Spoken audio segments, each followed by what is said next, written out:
Welcome, everyone, out to Victory Field in Lakeland, Florida, where tonight Bluefield faces their biggest road test yet. They're going up against the number 10 in the country, Southeastern Fire. Bailey Engel, Nick Ratliff, glad to have you with us here on the Rams Digital Sports Network. And Nick, even though Bluefield got off to a great win last week, their first of the year against Edward Waters College, they did kind of show some inexperience, and that's something that Southeastern definitely has in that running back core.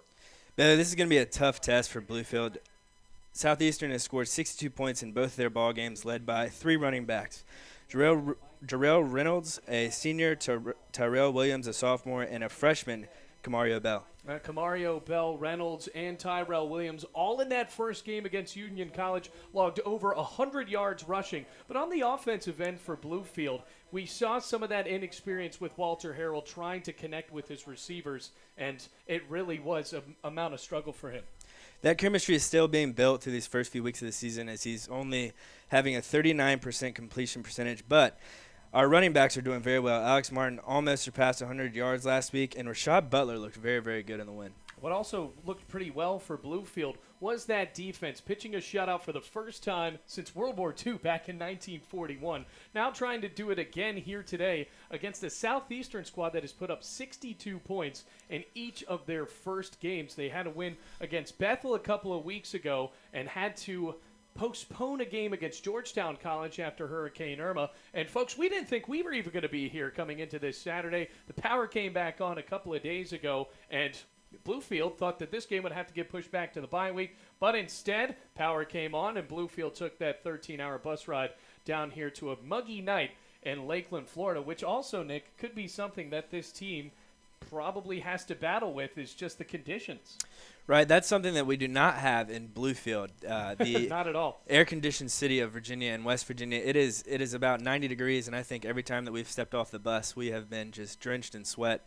We'll see how the cramps and how our hydration preparation was these few days leading up to this game. Well, the humidity definitely a factor here in Central Florida. Lakeland, just about 2 hours away from Tampa, Florida, right in the middle of the state. And, folks, we do see some of the hurricane devastation near where our hotel was in Lakeland, Florida, but right here, a beautiful complex at Victory Field in Lakeland, Florida. Both of these teams just about ready to get started, and both of these teams, Nick, pretty young as far as football programs go. Southeastern's only been around since 2014 and Bluefield since 2012, but it looks like Southeastern has seen a little bit more success in the past couple of years thanks to their head coach. Right. Their program might be younger than us, but their team is certainly not. They have 25 seniors in only their fourth year of competition, and 13 of those guys took a redshirt year that first year and are here from the original group, while Bluefield has 65 freshmen and 72 first-year players. Keith Bearfield heading up Southeastern his fifth season, the reigning Sun Conference champions in 2016, and of course the Sun Conference merged into the Mid-South Conference. So this team, even though they are in the same conference as Bluefield, in a different division, they're in the Sun Division, while the Rams are in the Appalachian Division as the Rams get ready to kick it off, and we are underway. Received by Marquis Northington at the 10-yard line, up to the 20, scooting outside at the 30, and Isaiah Fenner puts a hand on him and wrestles him back down to the 25, and the young man from Virginia Beach all excited, but it's still a 1st and 10, ball spotted at the 28-yard line. Quarterback tonight for the Southeastern Fire is going to be Jonathan Pierce, and we look at the stats for Pierce. Doesn't really wow you as far as passing, but that's because this team really relies on the run. As they start, Tyrell Williams as the setback, two receivers on the right and the left. Williams a handoff right up the middle. He'll scoot up to just about the 32-yard line, and it's a gain of 4, 2nd and 6. One thing we saw in the preparation up to this game is the pace of play that Southeastern is going to want to have and try and wear out our defensive front. Southeastern in black going left to right as a throw on the left side intended that time for Ladarius Thomas, the wide receiver, just a screen off his fingertips, but a late flag comes down. Isaiah Fenner on the coverage. It'll also be interesting how much pressure can be put on Jonathan Pierce after Devin Jackson, the reigning Appalachian Division Defensive Player of the Week for the past 2 games, can try to put any pressure on him. And a holding on Isaiah Fenner is how Bluefield will spend its first penalty. It'll be an automatic first down. Now Southeastern moves that ball up across the 40-yard line. Still moving the chains now up to the 42. Spreading it out, two receivers left side. Jonathan Pierce in the gun. And now the running back is Jarrell Reynolds. On the left side of Pierce, hard snap, walks up to the line. Looking around. On the near sideline, it's Quiv Gonzalez, the wide receiver, with Fenner on the tight coverage. Another flag coming in as Pierce drops back, and he's immediately brought down. Ball is out, still on the turf where it's recovered by Southeastern. Looked like it was Darius Flowers coming in on the blitz. Oh, rather, that was Dontavius Covington, or Michael Everett, excuse me. Got it right on the third try, but Michael Everett bringing him down on the sack, but a flag is down, and it looks like it's going to be an offside on Bluefield.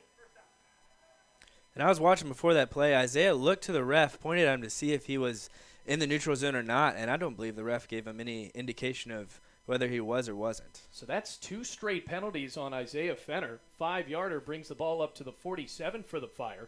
Jonathan Pierce gets the snap, hands it off to Reynolds right up the middle.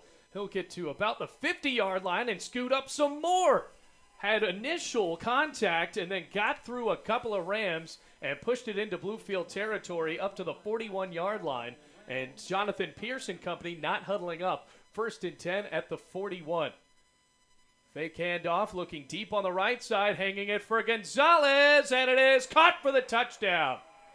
41-yarder, a touchdown for Quiv Gonzalez, the young man that was a transfer from Kansas, and the former D1 player is the first man on the board tonight. Easy drive for the Southeastern Fire off of a couple of penalties by Isaiah Fenner. Then Jonathan Pierce with just his second touchdown throw of the year. And back to kick the PAT is Caleb Winter. Left footer, puts it through the uprights, and that will do it. 7-0. 14:04 left to go in the first quarter. Just a 56-second drive. And we will be right back where Bluefield will get the ball here in the first quarter. It's 7-0 Fire.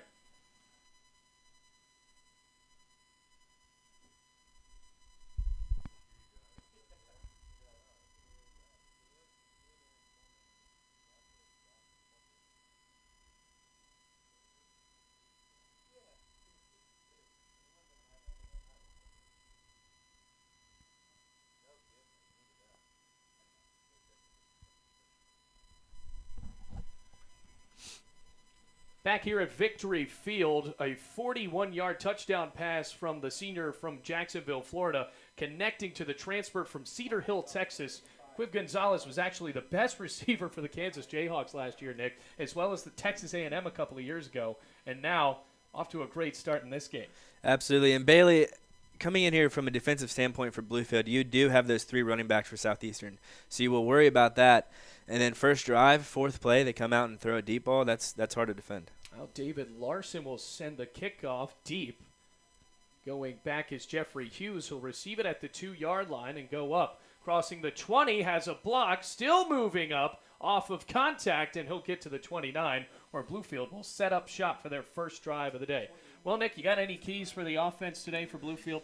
I think it's the same as last week. We need to get Walter Harold in a rhythm early, a lot of short, quick passes, and we just need to move the football. We need to come back after that long touchdown pass by Southeastern, and we need to put some points on the board. Well, it seems like there has been a brand change as far as the offense goes with Dewey Lusk, and in years past with Bluefield College, primarily focusing on the run.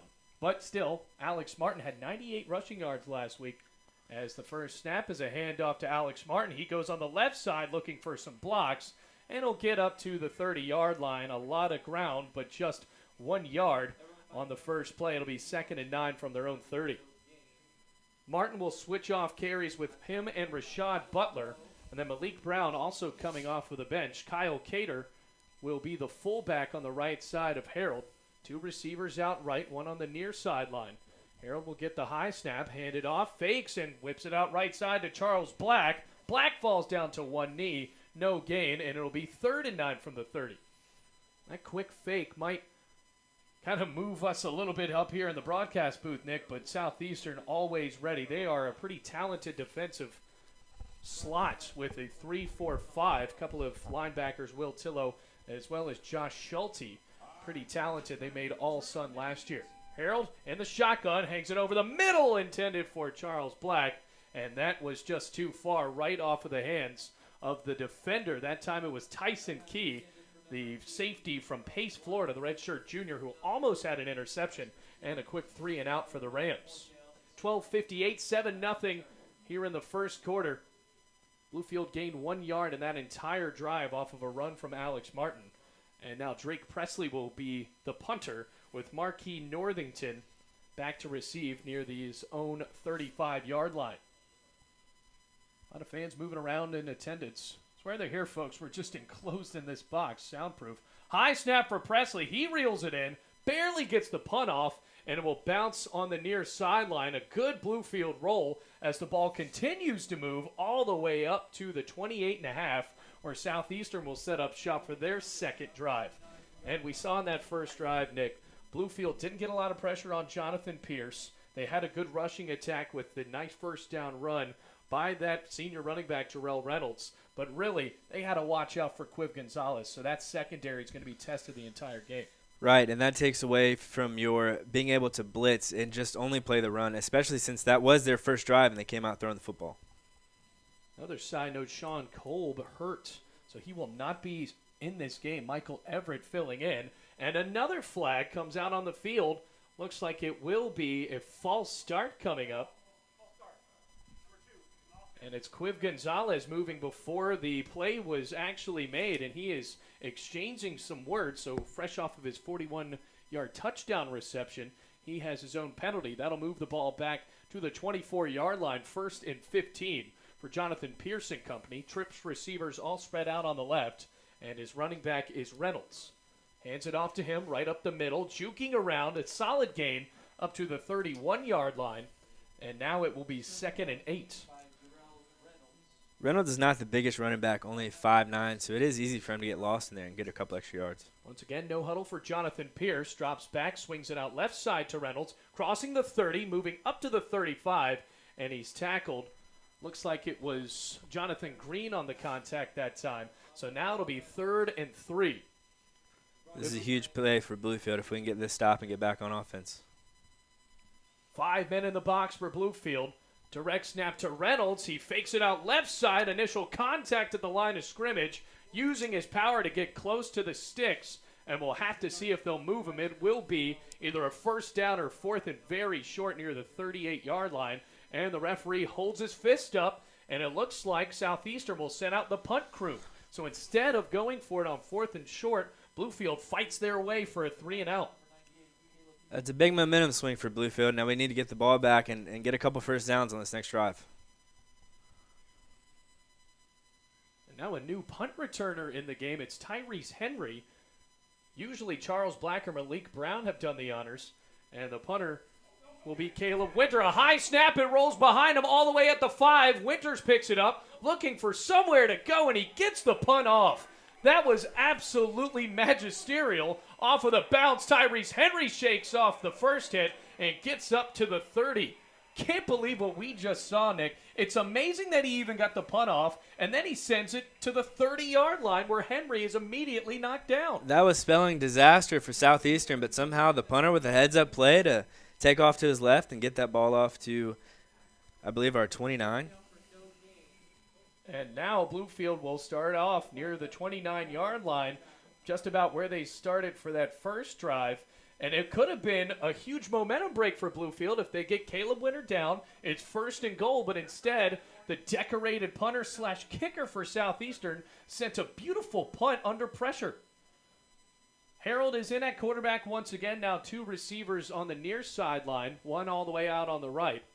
And the new running back is Rashad Butler, the freshman. Already has a touchdown so far this year. He scored against Ed Waters, and he is just a first-year player out of Winston-Salem, North Carolina.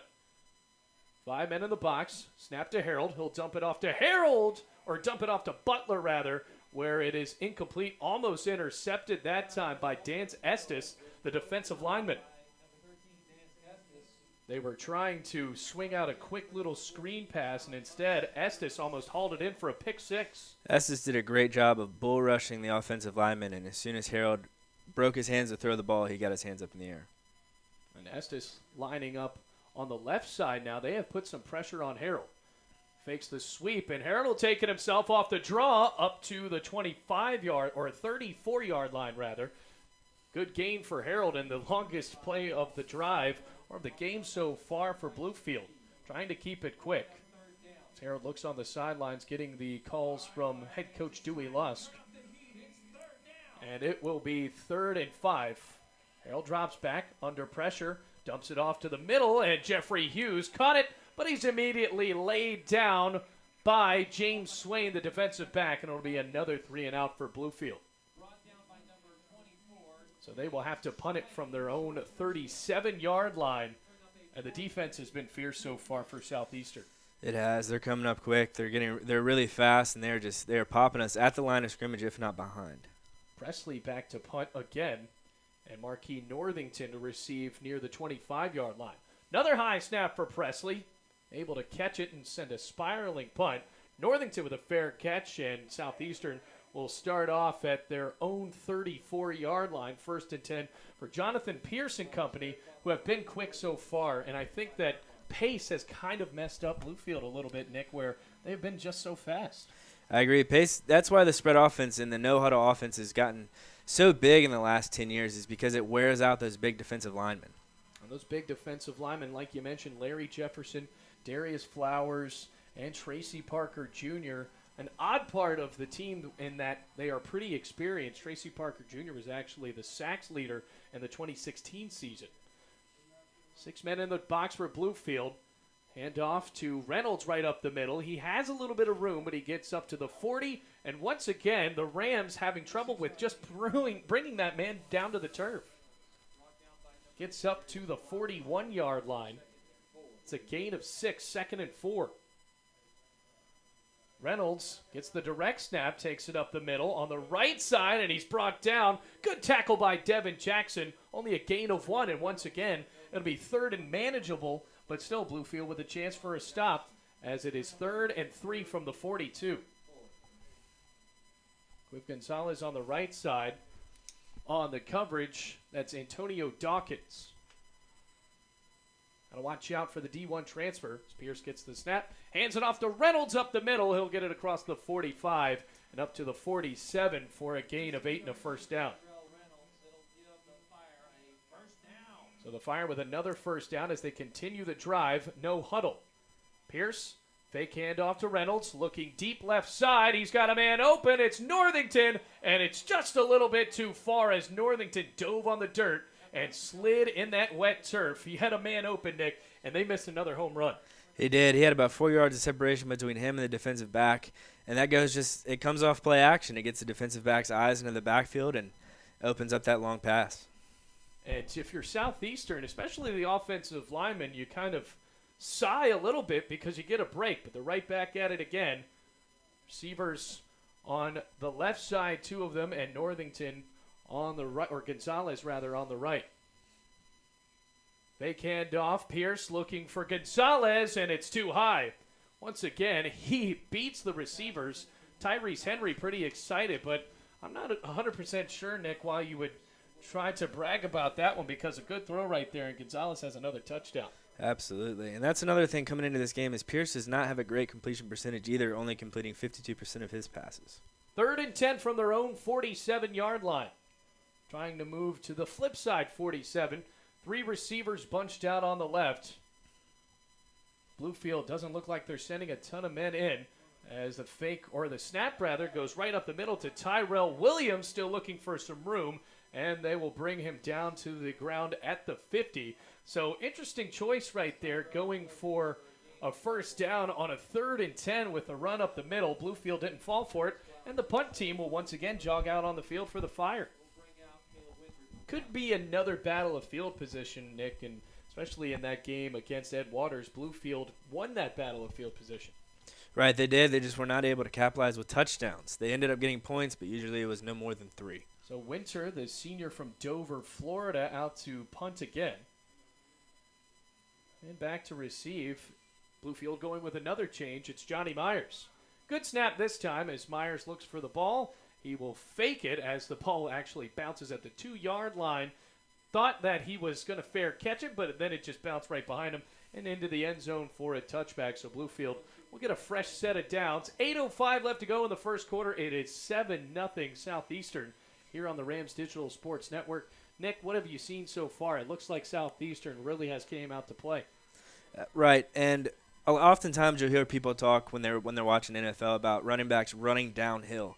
I think that is something that the Fire has, and both running backs that we've seen so far, they just hit the line of scrimmage with so much downhill speed and force that it just even yards. They're getting a lot of yards after contact. Bluefield starts out on their own 25. Harold in the gun.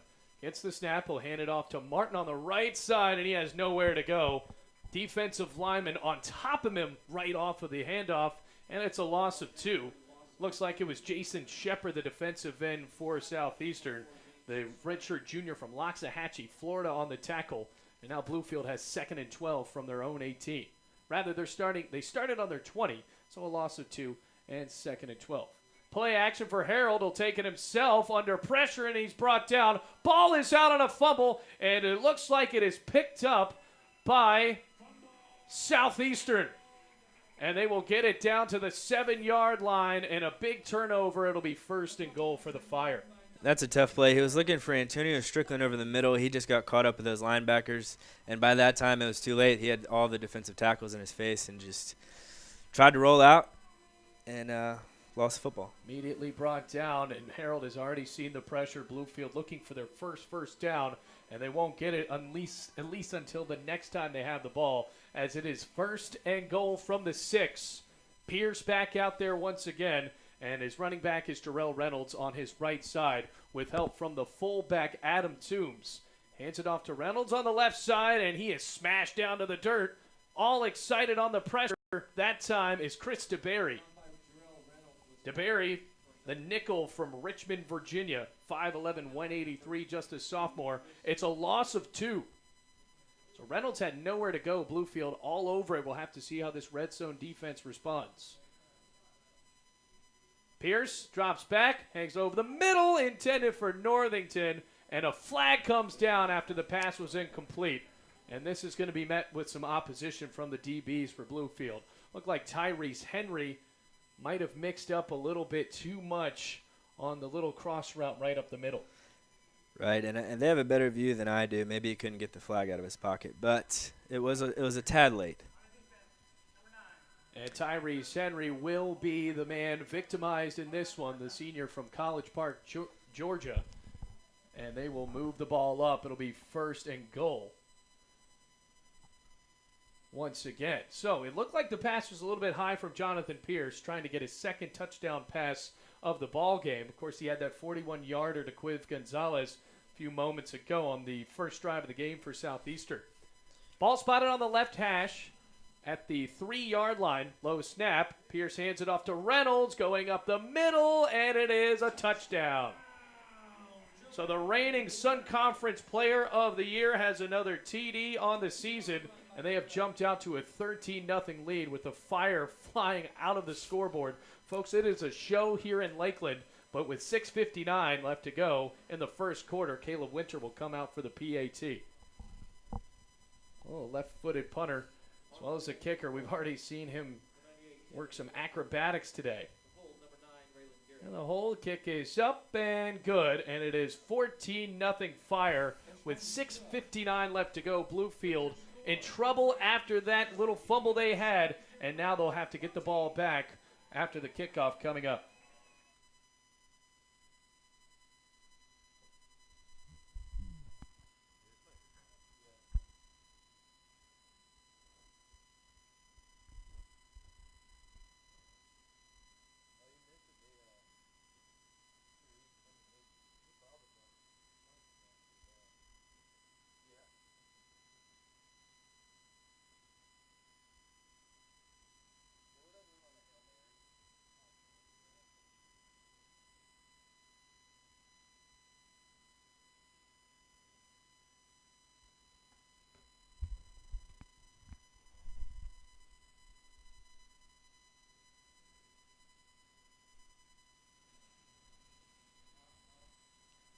Kickoff coming up for Southeastern. It's 14-0 with 6:59 left to go in that first quarter. A small 6-yard drive for Southeastern as the kickoff will be received by Malik Brown, surging down the left sideline near the 20, and he is knocked down to the ground. Looked like he had some room, but on the tackle that time it was Grant Thompson, who is a wide receiver on this Southeastern roster from Melbourne, Florida. Well, Nick, it was a bad little turnover from Walter Harrell trying to make something out of nothing. Lost the ball. It scurried down to the 6-yard line, and Southeastern has really been able to take advantage of the Bluefield mistakes.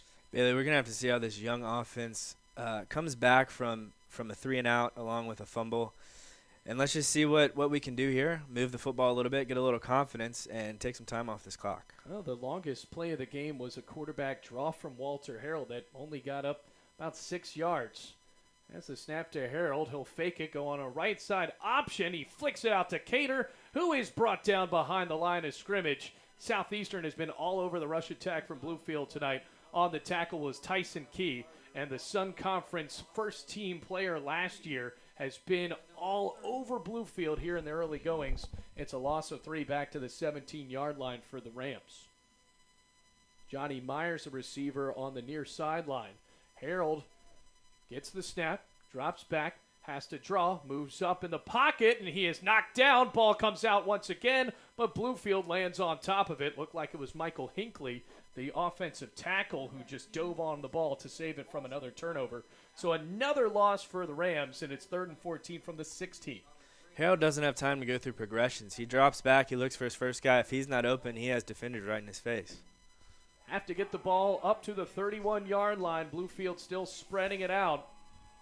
2 receivers on the left. Harold rolls left. Under pressure, has to move around, and he's brought down again. Another sack for Southeastern, and the Rams move straight backwards in that drive, and they'll be forced to punt. And that was a nightmarish drive, Nick.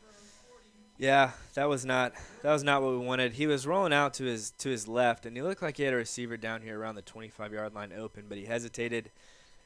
And as a quarterback, you do not have time to hesitate, especially with a defensive line that has been all over you for the first 6 or 7 minutes of this ballgame. Well, the ball is spotted at the 8. Devin Jackson is the long snapper. Drake Presley, who has had to reel in some high snaps, is all the way in the back of his own end zone. Once again, a high snap. He caught it, got it off, and a spiraling punt will bounce on the near sideline near the 45 and move up to the 49-yard line for Southeastern. And it'll be a 1st and 10. Great field position for the Fire. Bluefield offensively really has struggled so far, Nick, and Southeastern so far, they've been clicking on all cylinders, and you really start to see all of that veteran leadership they have. Right, having 25 seniors that is great leadership for a football team. And you also have to think, Bailey, that it's hot. We are not used to this in Bluefield, right. and maybe this is taking a toll on us. It's very early in the game, but still, heat is something that takes a while for you to accommodate to. Well, the Southeastern Fire team has probably had a week truncated by the Hurricane Irma relief efforts, but they look good so far as Jonathan Pierce is in the gun. The running back on his left is Tyrell Williams, the sophomore from Ocala, Florida, as Jarrell Reynolds gets a break. 2 receivers out on the left, 1 on the right. Hands it off to Williams right up the middle, juking around near the 45 into Rams territory up to the 43-yard line, a gain of 7, 2nd and 3. And Tyrell Williams looking to the sideline as Southeastern looks at their risk coaches, no huddle. They'll line up once again. Pierce with a snap, hands it off to Williams once again, right up the gut. Krista Berry on the tackle, helped out by Tracy Parker Jr. That'll move the chains up to the 40-yard line, 1st and 10 for Southeastern. Once again, wasting no time. Play action, looking for Gonzalez down the right sideline into the end zone, and it is batted down. What a play by Antonio Dawkins. Almost had an interception, but he swatted it right back down, and that's been the play of the game so far for the Rams. And if you're Southeastern, you're looking at that new cornerback just coming into the ball game, and I was surprised they didn't throw at him in the first drive that he was out there, but there they take a shot, and he was the only receiver that went out on a route. Gonzalez almost had his 2nd reception. Running back once again is Reynolds. Juking on the left side. He has 1st down and more. up to the 25 and now to the 22 before the Bluefield secondary grouped up and wrestled him back down. And it's a 1st and 10 at the 22-yard line. Darrell Reynolds wasting no time. Pierce hands it off to Reynolds again. Up the middle, he has a hole, and he is brought up in the air. What a tackle by Tyrese Henry. Still a solid gain on the play, trying to wrestle him down. And once again, Nick, not 100% sure why he's celebrating. No, I'm not sure either. He has run all over you in this first quarter, and our he's got to tone it down a little bit. Yeah, he does need to. Our defensive line is just getting beat in the trenches, and it's not spelling good things for Bluefield. 1st and goal from the 10. They'll hand it off to Williams up the gut, and the Bluefield College Rams defensive front swallowing up that time. Darius Flowers with the tackle, and he will be taken off for defensive substitution. Terrence Hall now in. Bluefield defense hasn't really been on the field long because these drives have been so quick. 2nd and goal. Ball spotted in the middle of the field from the 10. Pierce gets the snap. He'll take it on a draw, and Reynolds, or Hall rather, actually getting the initial contact where Jonathan Pierce had nowhere to go. So now it's going to be 3rd and goal for the Fire. Actually brought him back a yard. It's 3rd and 11. I believe that's the first sack Southeastern's given up this season. So now Pierce, snap, pump fake on the right corner, and it is caught. Was he in bounds? Yes. Touchdown, Quiv Gonzalez. And the young man from Kansas last year already has 2 TDs. And I think that's going to be a name that we're going to hear. We've already heard for this entire first quarter.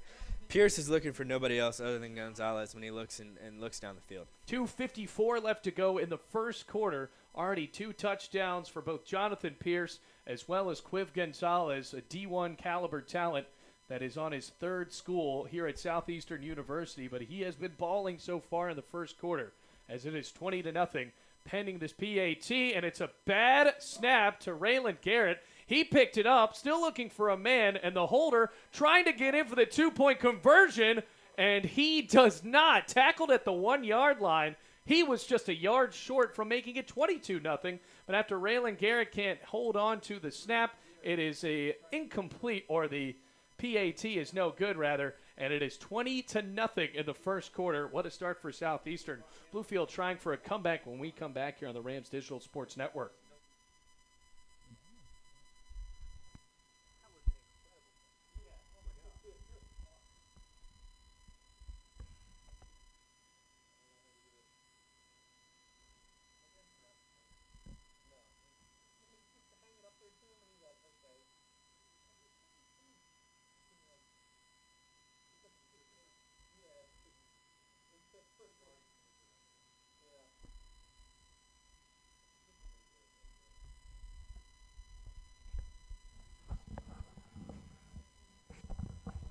Back here on the Rams Digital Sports Network, Bluefield struggling so far. It's 20-0 in the first quarter, 2:54 here from Victory Field.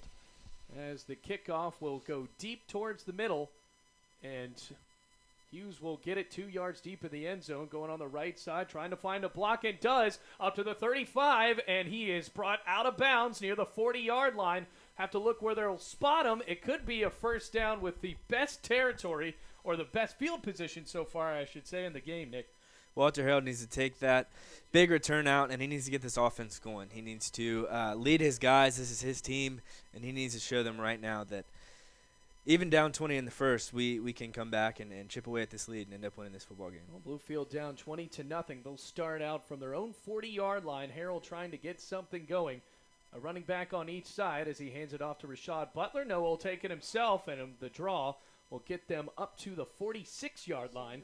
Solid gain for Walter Harold, read it well, and the gain of 6 will make it 2nd and 4. I have to see if that rush attack can get any better. Southeastern with some guys that look like they shouldn't be playing at the NAIA level so far in this game. They have 4 men in the box. Handoff right up the middle once again on the read to Rashad Butler. Scoots Bluefield up to the 48-yard line, and it'll be 3rd and 2, looking for their first down of the ball game. As Harold looks to the sideline once again to get the play call. Still looking around. They're in the pistol, 2 receivers right. And Johnny Myers out here on the left with the coverage by number 27, Chuck Taylor. Trying to go on a reverse, and the ball is rolling at the 40-yard line. Picked up, and this is going to be a Southeastern touchdown. Trick play not working, and that was James Swain on the fumble recovery touchdown. It's now 26-0. Nick, I'm not 100% sure what I just saw. I'm not either, to be honest with you. And celebrating on the field, they just got a flag down there. That I'm not sure what that was about. Late flag on the looks like celebration, but Bluefield trying to go for some sort of toss. I'm not sure what it was either, reverse, Bailey. and it hit somebody in the helmet. James Swain picked it up in stride and ran it back to the house. And that has just been the first quarter so far with 1:46 left to go. PAT coming up for Caleb Winter.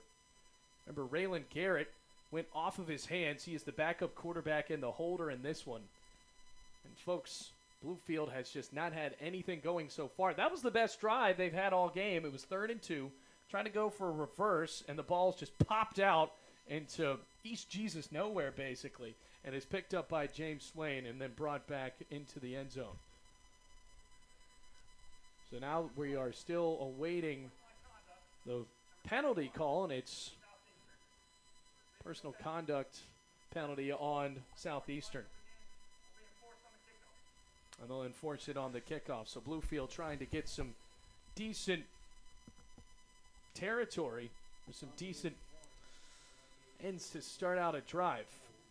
But it is now 26-0. Caleb Winter looking for the PAT. Snap is down, kick is up, and good.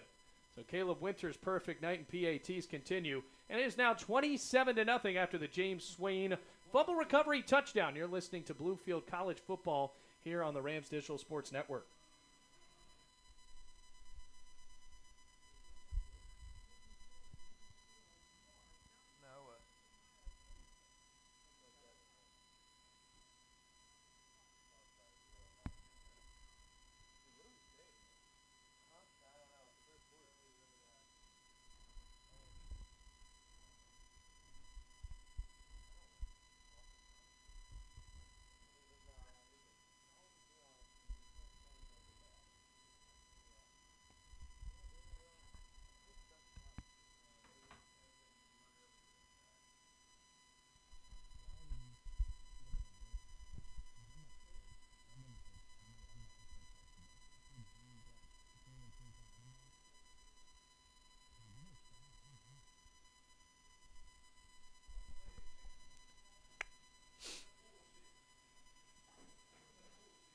$27-0 the score here at Victory Field in Lakeland, Florida. The Fire so far dominating with 1:46 left to go in the first quarter. They have already put up 27 points, fresh off of a fumble recovery touchdown by James Swain.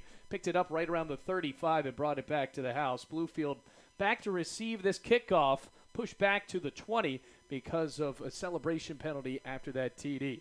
Malik Brown will receive it near the 15-yard line and goes out on the right, crossing the 30, now at the 35, near the 40, where he is brought down right around the 39-yard line, and Bluefield will set up shop. Nick, it has not been pretty for Bluefield so far, and really on that last drive, that's the best they had all game. Start out at their own 40-yard line to get 8 yards, but then the reverse call just doesn't work out.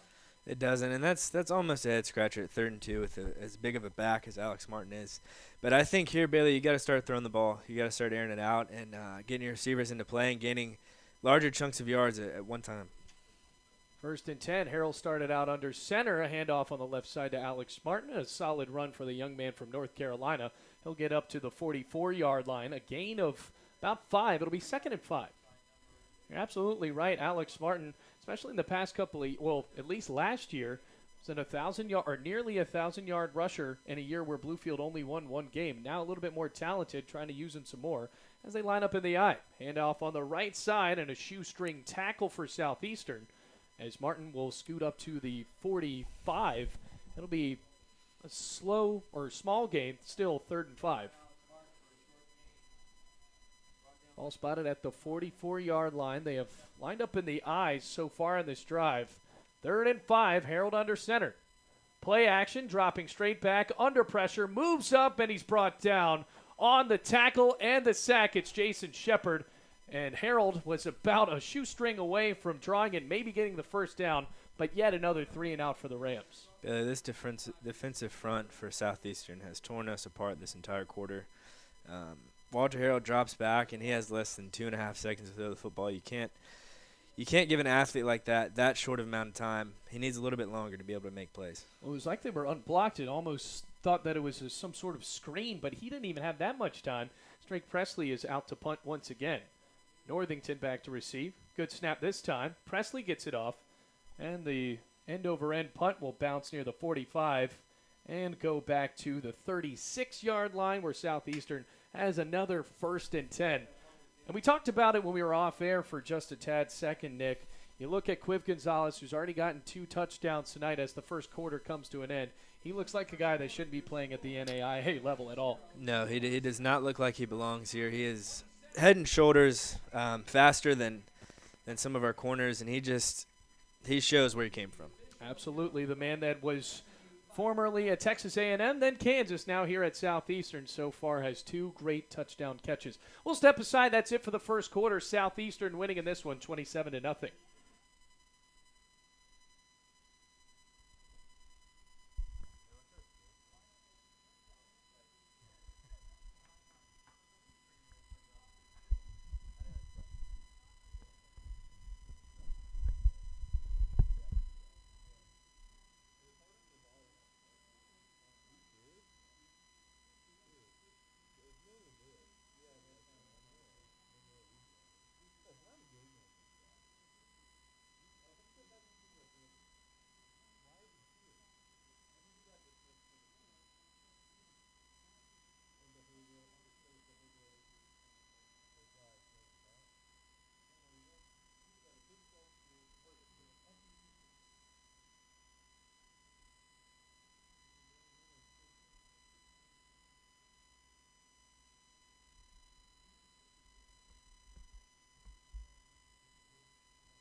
Back in action here at Victory Field. It is 27-0 as we start the second quarter. Southeastern now going right to left, and a new quarterback in. It's Raylan Garrett.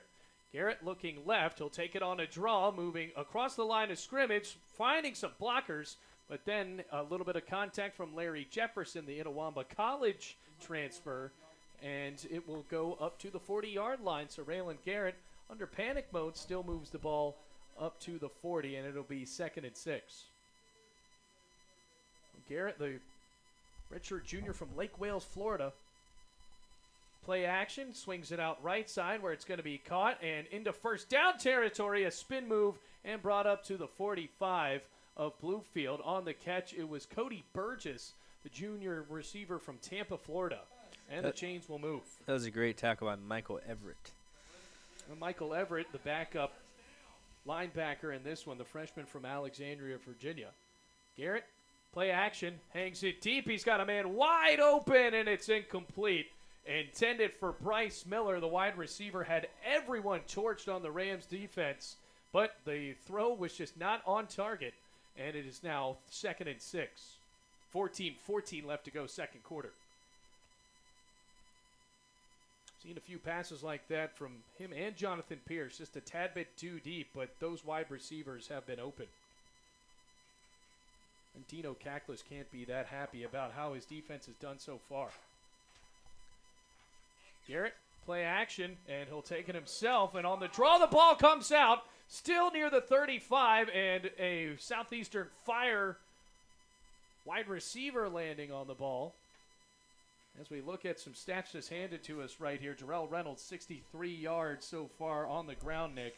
And for Bluefield, negative 36 for Walter Harold, who has been sacked so many times. That is not a number you want to see at the end of a game, stat. much less the end of the first quarter. 3rd and 14 from the 35 off of the fumble. Garrett's still the quarterback with Jarrell Reynolds on his left. High snap, will hand it off to Reynolds. trying to scoot around, and Bluefield's front right there at him. They'll bring him down to the turf. It was Larry Jefferson combining with Chris DeBerry, the nickel, and it'll be 4th and long, and the punt team will come out for Southeastern. And total yards in that first quarter, as Nick has blatantly circled here on the statistics page. Bluefield, -30 and 140 yards for Southeastern. And of course, folks, it is 27-0. Under 13 minutes left to go here in this second quarter. Back to punt once again. It's Caleb Winter. And the left-footed man will send a high one deep for Johnny Myers. Receive it at the 20-yard line. Moves up to the 25. Trying to spin at the 30. Still on his feet. Breaking some tackles. Spinning again all the way up to the 44-yard line. A 24-yard return, Nick, that probably should have been about 2 yards, and he muscles it all the way up near Southeastern territory. That's the best play that Bluefield's had this game. He was spinning off everybody. And Johnny Myers, just a freshman from Jacksonville, playing in his home state, trying to get something going here as Churchy, Harold, and company will return to the turf with 12:34 left to go in the half. Trying to get their first down of the ball game. You got to think those fumbles have been detrimental. Basically, 2 touchdowns have been scored off of them as Bluefield lines up in the pistol. Hand off to Malik Brown, trying to find room on the left sideline, and he is brought down by Swain. Already has a touchdown on the second fumble. Malik Brown could find no room, and it is no gain, 2nd and 10. Ball is spotted on their own 44-yard line. Harold looking aimlessly over to the sideline, as is the rest of the Bluefield College offense. And a guy that we haven't talked about as much is the freshman wide receiver Antonio Strickland, who in the first game against Cumberland, as well as the scrimmage against Emory and Henry, looked very talented, but Harold has just not found it. Snap to Harold, play action, drops back, looking right side for Charles Black, and it's a pass too high. And it looked like Antonio Strickland was possibly deep down the middle. Another thing with being able to find him, you have to have your offensive line has to give Harold time to find him.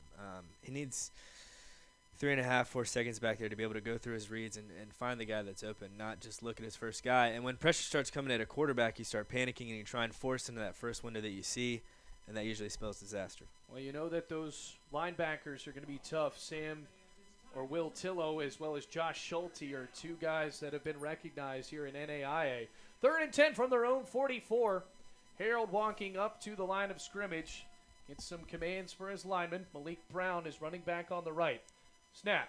Drops back. Brown gives him a block as Harold rolls out right side. Going to take it himself across the 45. Up to the 45 on Southeastern, and it'll get it across the 40. And that is the first down of the ball game for Bluefield. A gain of about 16, and it's 1st and 10. That was a great play. He had a big lineman coming at him, and Walter Harold using his athleticism, getting by him, and sliding instead of taking that heavy hit. Veteran move for the man who was at Virginia State a couple of years ago. And, folks, you got to remember, Walter Harold really technically playing in his first year ever of college football. He spent 1 year of his eligibility at Virginia State, just a redshirt sophomore. 1st and 10 from the 38 for Southeastern. Handoff left side for Malik Brown, still trying to find some room up across the 35. Near the 30, 1st and 10 for Bluefield as he goes out of bounds at the 25-yard line. Gain of 13 and the 2nd straight first down for the Rams.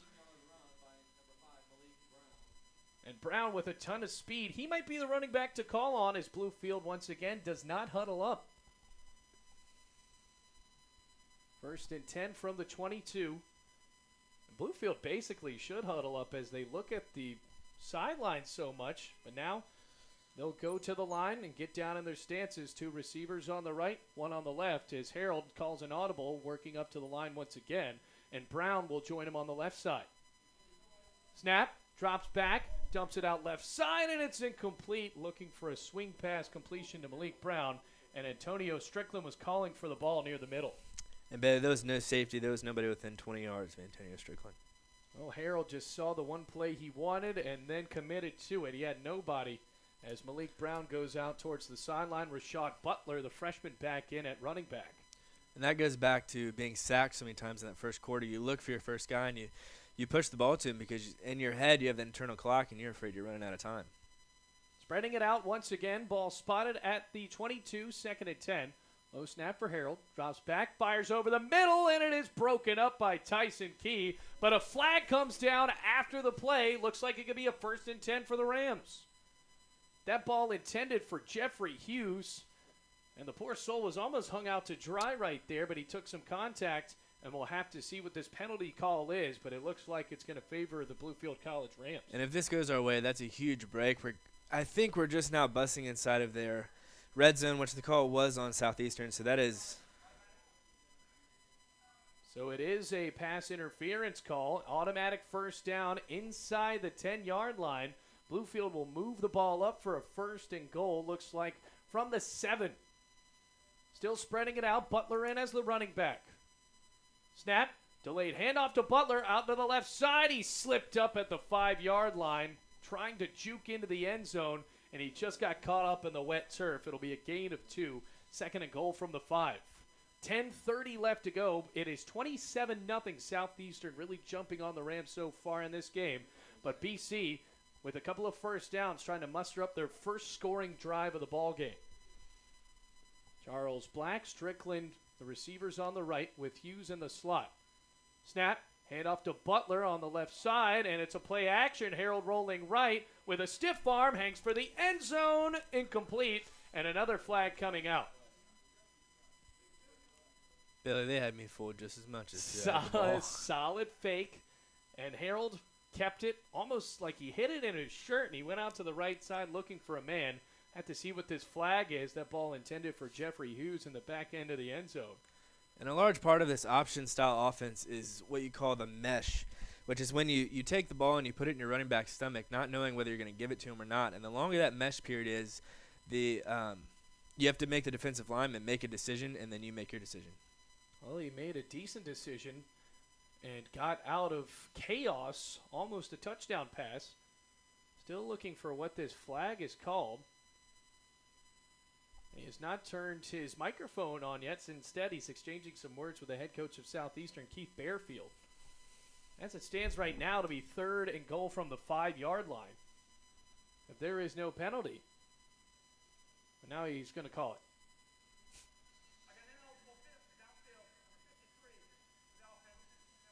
it. An eligible receiver downtown, or down the field, downtown. Quante Hines, the center, was trying to go out for a pass, it looked like. Just caught up, probably blocking downfield because he thought it was going to be a running play. But instead, that'll push Bluefield back to the 15-yard line. And it is now 2nd and goal. Harold back, looking, moves up in the pocket, juking around the left side. He'll take it himself, dancing near the 10, and pushed out of bounds. 4-yard run up to the 11-yard line. And it'll be 3rd and goal from the 11. And Bailey, we have to get 7, not 3. Last week we struggled in the red zone. We got to get 7 and just get some confidence and a little bit of swagger back for us. Well, it's 27-0, 9:55 and ticking down in the first half. In the second quarter, Bluefield with their 3rd and goal try. Rashad Butler, the running back.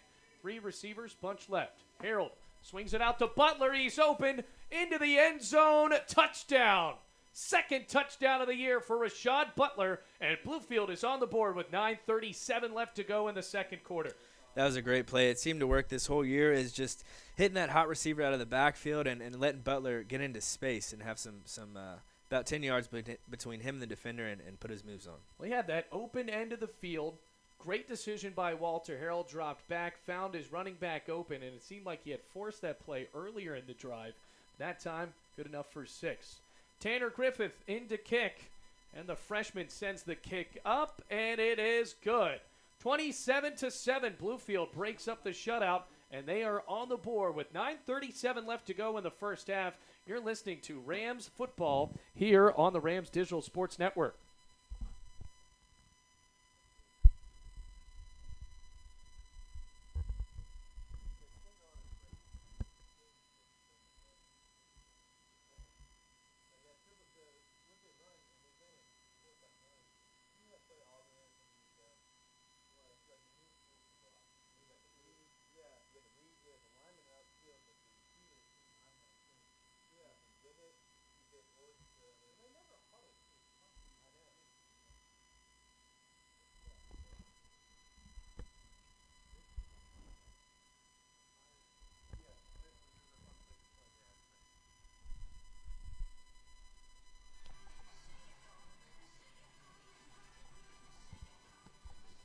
Bluefield on the board. It's 27-7. And Southeastern back to receive the kick from Tanner Griffiths. Arcade Northington signaling to Reynolds to receive it at the 10. And he will take it up to the 20-yard line and tackle behind that 20. Bluefield all over it that time as the special teams comes up with a big tackle. It'll be 1st and 10 for, we'll have to see which quarterback. We saw Raylan Garrett there in that drive most recently where Bluefield forced a punt, but Jonathan Pierce does have 2 touchdown throws to Quiv Gonzalez in this game. 27-0 after the first quarter, and then Bluefield with their first drive of the second quarter, they're able to convert with some points thanks to the little swing pass out to Rashad Butler. We'll see Jonathan Pierce go back out there and man the huddle. Pierce is the redshirt senior from Jacksonville, Florida. Young man has done a pretty good job tonight of going deep against the Rams.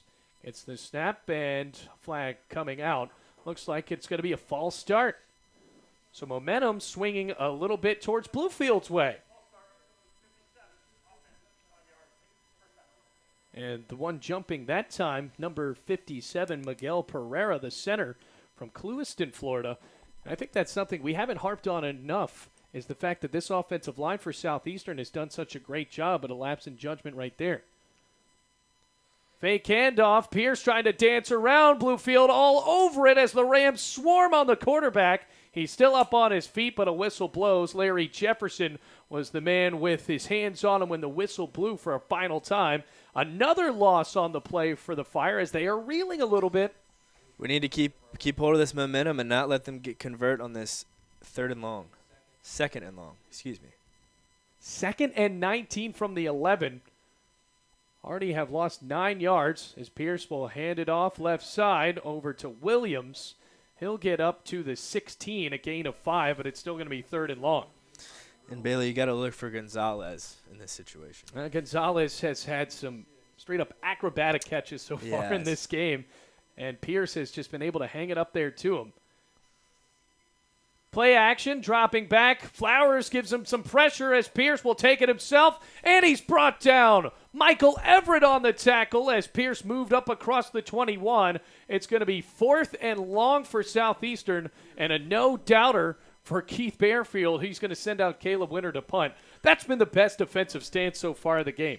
Absolutely. We need to capitalize on that right now. We need to get a good punt return and just drive the ball back down the field like we did that last drive. Clock is ticking here on the video board at Victory Field. 8 minutes left to go in the second quarter with Winter back to receive this long snap from his own 6-yard line. High snap. He'll get it off, and a booming punt to Johnny Myers, a high bounce near the Bluefield 40. And it will stay at the 38-yard line. So solid field position for Walter Harold and company as they will come out and start out this drive. They scored on their last one. It's 27-7 with 7:43 left to go in the second quarter. And it was a disastrous first quarter, Nick, but it looked like in the second quarter, so far, so good. Right. We need to keep capitalizing on it. We need to get our offensive line to give Walter Harold and his running backs a little bit more time, and let's see what we can do here. Bluefield going back with a pistol look. Malik Brown right behind him. Harold in the gun. Cater on his right side as Antonio Strickland is the wide receiver outright. Play action. Screen pass out to Charles Black, and he will get up to the 39-yard line. Didn't have much to run after the initial contact, and Chuck Taylor on the tackle.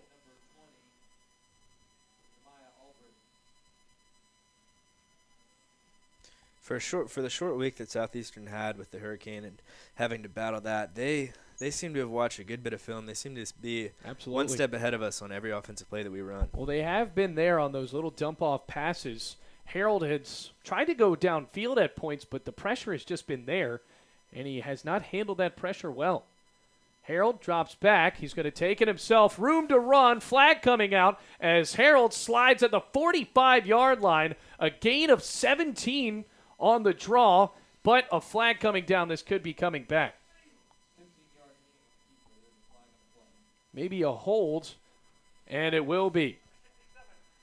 Hold will be on 67 for Bluefield. That's Andrew McPhee, the young man from Christiansburg, and the senior will wipe off a 15-yard gain.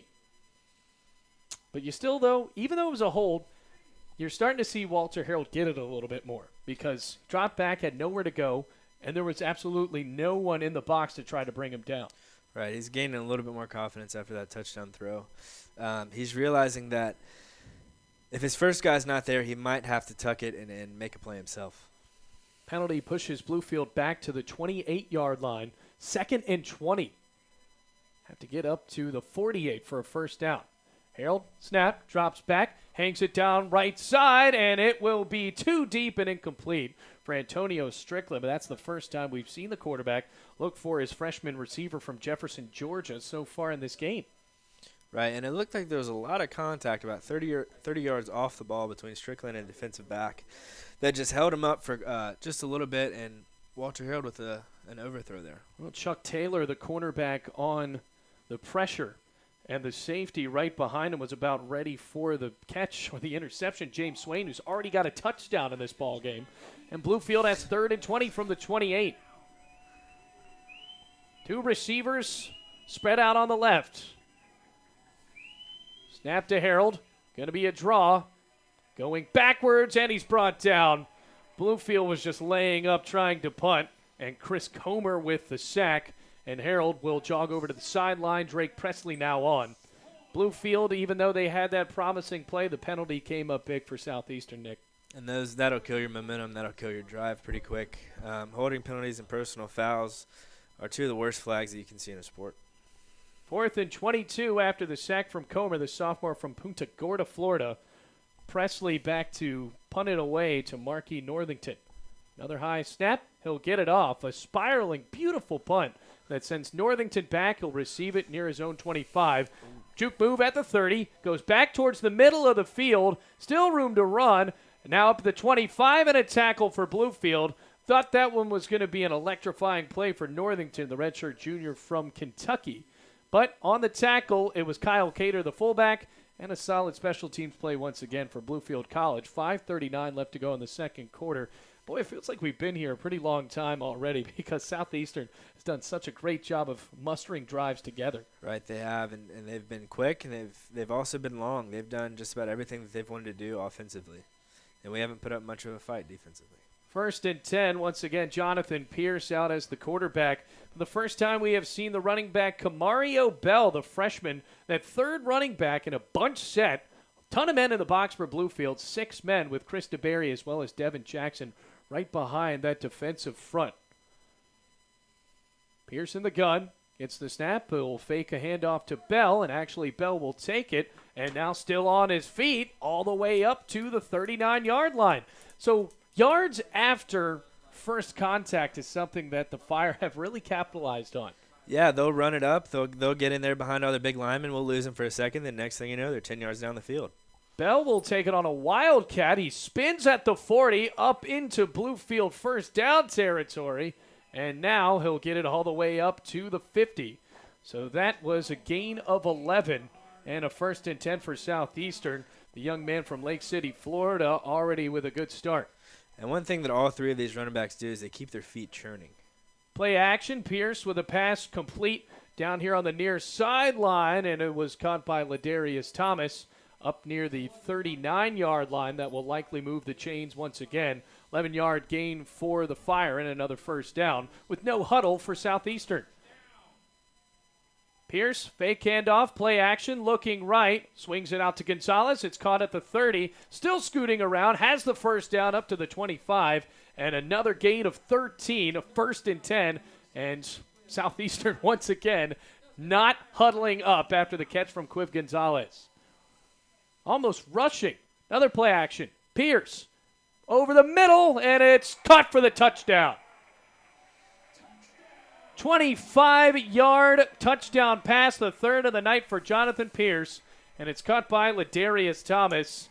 He had 2 receptions in the game last week. He's already surmounted that and has a big touchdown for Southeastern as they take a 33-7 lead. Great drive, and it happened in basically a blink. Yes, I mean, I couldn't even get my stopwatch out in time. I mean, they just moved so fast. Bluefield was on their back heels the entire drive. Caleb Winter is out for the PAT. Hold is down, kick is up, and through the uprights as a flag comes out after the play.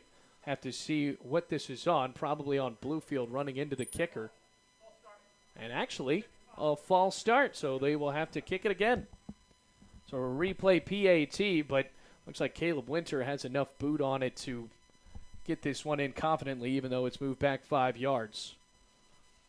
Devin Jackson had a significant jump after the false start, trying to get a block. They've already had one PAT botch today that Raylan Garrett almost ran in. So trying it again.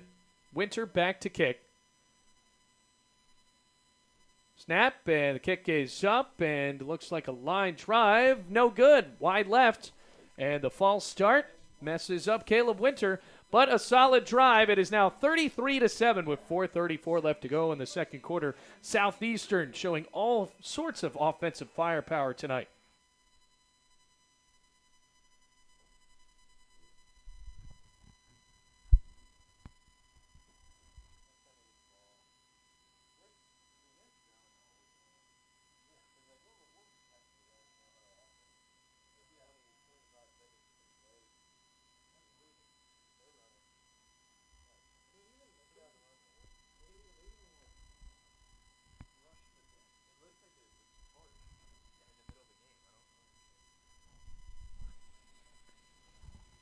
Southeastern to kick once again after a solid drive that was just about 30 seconds, it felt like. Bluefield back to receive this kickoff. It's going to be Jeff Hughes from the Rams 6-yard line. He's slowing down near the 20, bumping into Isaiah Fenner as he goes backwards, and a tackle on his jersey by Phillip Smith of Southeastern, and that was a disastrous kickoff return. Bluefield will start from their own 17-yard line. And we were just talking about it off air in the short amount of time that we did, Nick. They are moving so fast, and it's almost like they have these plays just drawn out to perfection. And I think that's the difference between their up-tempo offense and ours. We're taking a little bit more time between plays because I believe that we're younger. This offensive group for Southeastern does not have a single freshman starting for the first time in their history since 2014. And I think they're really showing that with how quickly the skill guys are getting to play and the linemen are knowing what they're supposed to do. And you're seeing the lack thereof of chemistry on the Bluefield side, where Southeastern has been able to develop that with that core group of recruiting class they had in their inaugural season. Harold, the quarterback, play action, swings it out left side, and it is incomplete, intended on the swing pass to Johnny Myers. And that's something that Bluefield has tried in this game. They do have that touchdown on a screen pass, but they haven't been able to develop those deep passes over the middle because the pressure from the defensive front has been there. Walter Harrell he has not had time, and I believe that's the story of our offensive day so far through a quarter and a half. Is just our offensive line needs to buy a little more time for him to look down the field and throw the football. Now with 4:19 left to go in the half, it'll be 2nd and 10. Harold will keep it himself off of a fake handoff to Alex Martin. Getting it up to the 20, it's a gain of 3, 3rd and 7. Harold's trying to be that leading rusher for Bluefield. So far, it really looks like it's worked on that end, but those completions haven't been there. Malik Brown now brought back into the line of play. Alex Martin jogs outside. So we'll now see the sophomore from Charlotte, North Carolina, in as the running back. Has Strickland out on the near sideline, Black in the slot. Johnny Myers out on the left with a 3rd and 7 from their own 20. Harold back, swings it out on a beam left side. It's complete to Johnny Myers for a first down. Still on his feet, and he got all the way up to the 38. Gain of 17, another first down for the Rams. And Bluefield, their offensive line gave him time that time, and he had time to let that play develop, let his man get right past the sticks, turn around, the ball was there, delivered on time. And it was a great route. Myers turned around, the ball was right at his chest, hauled it in, and we've seen him tonight where he has that Southeastern tendency where he's able to break away from a few tackles. Yes. 1st and 10 from the 38. Brown right behind Harold as the snap goes to him. A handoff to Malik Brown. Good little run across the 45 up to the 47, and it's a good one all the way to a 2nd and 1 now, a gain of 9. Have to get to the 48 for the first down. It'll be 2nd and 1. Bluefield taking their time, looking at the sideline. Now send 2 receivers out on the right, Strickland and Charles Black. With Chuck Taylor on the coverage on Antonio Strickland. Got to see if he can have a big catch in this game. Myers, the lone receiver on the left. Play action. Harold swings it out to Jeffrey Hughes. Breaks a tackle. Flag coming out. Still on his feet. And he spins up to the 45-yard line where it's going to be a first down, but a flag coming in. Looks like this one could be on Bluefield because Southeastern really reacted after the flag threw in. Absolutely. I'm not sure. I was watching the safeties, and both of these two high safeties for Southeastern, they're not taking read steps backwards when the play is developing. Going to be a holding on Antonio Strickland. And that hold was right near the line of scrimmage that allowed Jeffrey Hughes to take what looked like a botch play across the chains for a first down. So instead of it being a 1st and 10, it will be a 2nd and 11 from the 37-yard line for the Rams.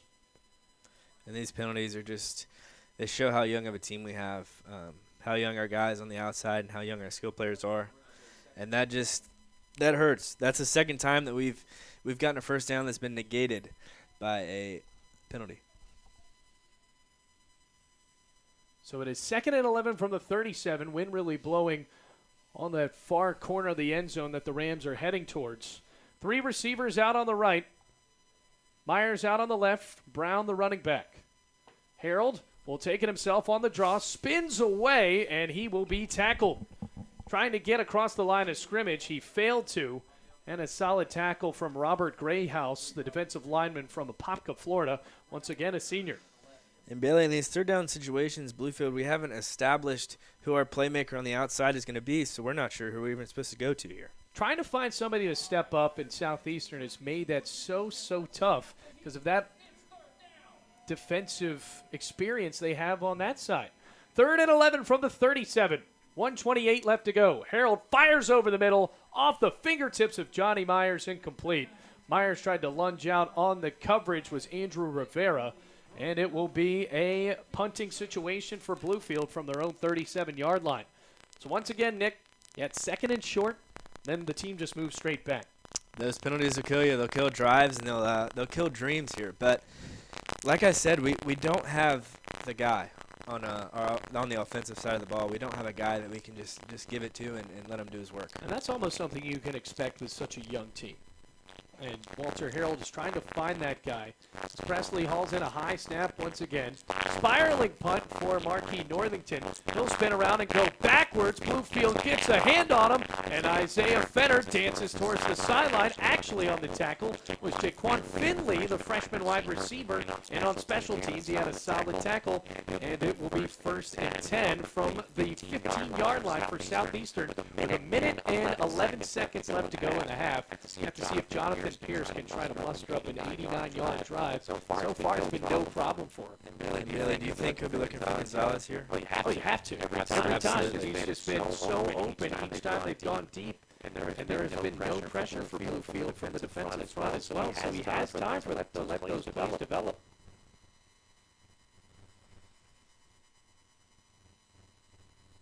Three to 7, a minute and 11. All spread out receivers near the near sideline. Hand off right middle. Reynolds dancing at the 30. Still on his way to tackle. And finally down by Antonio Dawkins. 1st and 10 for Jarrell Reynolds, the man who is the reigning conference player of the year. Now showing why. 1st and 10 from the 32. Minute to go left in the game. Play action. Pierce looking deep for Gonzalez. Dropped. Hit him right hands. Bluefield just got out of a very bad situation on the drop. I think I'm about as surprised as the rest of the fans here. He had 3 or 4 yards. Ball hit him in the first place, right in his hands. And Dawkins was beat on the coverage. Gonzalez immediately goes to the sideline. He was very open. It was a very good throw from Jonathan Pierce as well. 2nd and 10 from their own 32 with 51 seconds left to go in the half. And you got to think 51 seconds is about 3 minutes for this offense. They move very quickly. Jonathan Pierce, play action. Pass over the middle, and it's caught. That time by Matthew Craig, the tight end. First team All-Sun Conference last year as well. They don't really target the tight ends as much, but he makes the catch and the chains will move. Play action, hanging it deep, looking for Northington, and it is broken up by Carlton Toussaint, who who beats the turf, but he's still got to be pretty impressed with himself because even though he almost had an interception, he saved another home run. That was a great play by Toussaint there. That ball just had a little bit too much air under it. Gave our defensive back time to play the ball, and he made an incredible play on it. Good job for Carlton Toussaint. DB from Orange, New Jersey, one of the few seniors. And a timeout called by Southeastern by Bluefield rather, with 35 seconds left to go in the first half. It is 33-7 here on the Rams Digital Sports Network. And the Fire have just been, for lack of a better term, on fire, Nick. They have just been able to move the ball so well. They have, absolutely. I'm sure you did not intend pun on that. Yeah, absolutely not. You know, the poetic devices all over the place here at Victory Field. But it really is going back to what we talked about right before kickoff, Nick, is the fact that this is a team with 25 seniors. Bluefield has 75 first-year players, 62 freshmen. And that is just something that has absolutely been evident so far in this game, where they do have, combined with their already great athleticism, Southeastern just has that chemistry built up over a matter of years. Right, and for a program that was started only 4 years ago, what the Coach Bearfield has built here is absolutely incredible. Being able to pull players that are extremely good, like Gonzalez, coming from an SEC school. He's built a heck of a program, and that's showing today. Back out on the field, 2nd and 10 from their own 44-yard line. Northington and the receiver on the near sideline, Ladarius Thomas. Snap. Pierce looking right. Fires right side. It's caught by Gonzalez, who has a first down and spins up to the 40-yard line into Rams territory. Now under 30 seconds left to go in the half. 27 seconds on the clock with the chains moving. The clock has now stopped. And another timeout called this time. It's by Southeastern trying to go for a touchdown with just 27 seconds left to go. And they also have a great kicker in Caleb Winter. The young man has absolutely booted every ball so far tonight. He did miss that PAT. It was a bad snap right there most recently. But still 33-7. And you got to think, even with the short amount of time on the clock, the Fire are just thinking end zone still. Absolutely. And you have to. You want to go into halftime knowing that you do have this game pretty good in hand. If they can break 40 points in this first half, that'd be extremely impressive. 27 seconds left to go, and I think that defense for Bluefield, especially the secondary, I have to take a look back at this first half and try to start anew in the second because Quiv Gonzalez as well as Marquis Northington have done such a great job of really terrorizing them so far. And that's just great speed on the outside for Southeastern. That's hard to game plan against. 1st and 10 from the 40. Pierce with a play action, drops back, fires far sideline, and it's going to be caught by Gonzalez as he tiptoes out of bounds. Close to the first down marker, and it'll be a 10-yard gain up to the 30. Chains will move. 1st and 10 with 21 seconds left to go. Senior from Cedar Hill, Texas with another great catch. High snap for Pierce, under pressure, now looking near sideline, and it is incomplete. Solid defensive effort by Philip Tyler, the cornerback for Bluefield, keeping that one away from Ladarius Thomas. It'll be 2nd and 10 with now 16 seconds left to go. So they're looking for these quick passes, trying to go end zone. And that Bluefield secondary, once again, just under some duress. Tanner McGehee now, the wide receiver, out on the near sideline for Philip Tyler, the cornerback. And I think with 16 seconds, they might take one more shot here to the end zone and then maybe settle for a field goal. They have 2 timeouts left. Pierce drops back looking for McGehee, and he bats it around himself, trying to haul it in on a circus catch, and instead he swats it into the dirt. Tyrese Henry tried to haul it in off the ricochet, but it will be incomplete. And a 3rd and 10 will come up with 10 seconds left to go in the half. You're looking at right now a 47-yard field goal. So trying to go for first down yardage to maybe give Caleb Winter a chance, or maybe just swinging for the fences and going for a touchdown right here, as Jonathan Pierce sets up with Jarrell Reynolds on his right side. Bryce Miller and Quiv Gonzalez, the receivers on the right. Play action. Pierce fires right side. Cut by Gonzalez. And once again, dancing out of bounds with 5 seconds left to go. 1st and 10 from the 20-yard line. And Bay, the kicker, took 2 steps out onto the field and was quickly grabbed by his coach. So let's see what they're thinking with 5 seconds left. Well, now he's right back out there. They were thinking about it. They did have 2 timeouts left, but still with 5 seconds, Want to go with a safe bet here and set up for a 37-yard field goal for Caleb Winter. And with some of the long snapping troubles that they've had today, both on punt and on their extra point that was tossed away, you got to think this is not a for sure 3 points. Today, Sanchez, the long snapper, has struggled just a tad bit, as now timeout will be called by Bluefield right here before the 37-yarder. So it's 33-7, trying to make it 36-7. I had to do the quick math in my head right there just to add 3 to 33. But still, Southeastern, we saw this drive start at their own 11-yard line. They get those quick passes to Quiv Gonzalez, and Bluefield has not been able to just silence those little 10-yard out routes. Right, and it's tough to set your mind to those plays when you've been burnt 3 or 4 times in the previous drives.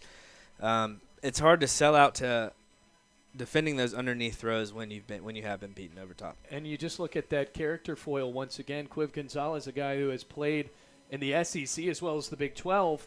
And then for Bluefield on their receiving core, they have guys that have played high school football last year. Right, they're 3 games into their college career, and this guy's played in front of 60,000, 70,000 on a weekly basis before getting here to Southeastern. So after the timeout is over, Caleb Winter, the left-footed kicker, will go out and attempt this 37-yarder. Ball spotted at the 20, and Tyrese Henry is back to receive it if it goes awry. High snap, and a flag comes out. Kick is up, and it looks like it was good from 37, but a flag, some movement on the line of scrimmage, and this could really hinder another great attempt. False start on Southeastern. So now it'll make it a 42-yard attempt. And they are still keeping Caleb Winter out there, Nick, so they are confident in their kicker. Bluefield trying to jump the line of scrimmage for the Fire. And we did watch him before the game. He was making them about 45 to 50 yards. Not consistently, but he was drilling them. And that one he sent from 37 looked like it would have been good from 42. So another chance. 5 seconds left to go. It is 33-7. Snap, hold is down, kick is up, and it is low, but no good. Wide right.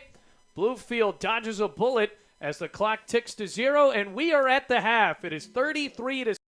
Southeastern showing why they're the number 10 team in all of NAIA as they lead 33-7 over Bluefield College. We'll take a quick break and be right back here on the Rams Digital Sports Network.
Back here on the Rams Digital Sports Network, 10 minutes left to go at halftime. It is 33-7 Southeastern. We just got dropped off our little stat packet here, and as we take a look, Nick, you know, we expected it with how well Southeastern did, at least on the scoreboard. They see it on here on the stats line as well. Jonathan Pierce, their quarterback, having one heck of a day.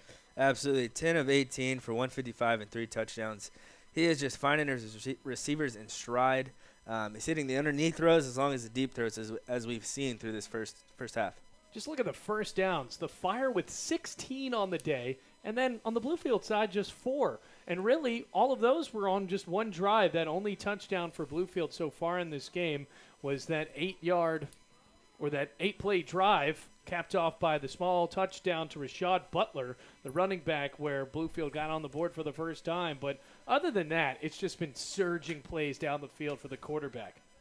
Right, and Gonzalez, of course, we said his name quite a bit in that first half with 2 touchdowns and 75 yards. And another thing that sticks out to me, Bailey, is that time of possession.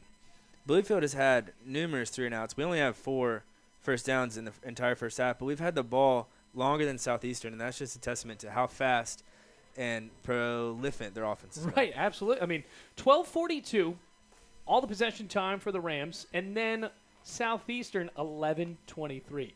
That's amazing to me. It's still 33-7. Bluefield down by 26 with a large hill to climb in the second half if they try to make this a ball game. But when you still look at it, you shouldn't be that shocked as far as the offensive production is for Southeastern because they did put up 62 in those first 2 games.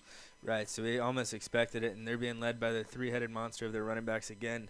The 3 running backs, Reynolds, Williams, and Bell, combined for 128 yards, and Reynolds has a lone touchdown for the running backs. Well, still, I think that we really harped on those running backs there in the opening, but Jonathan Pierce, where he hasn't been the guy, the playmaking quarterback, he's been more of a game manager, as we've seen in those first 2 games. He has been the star, especially with him and Quiv Gonzalez.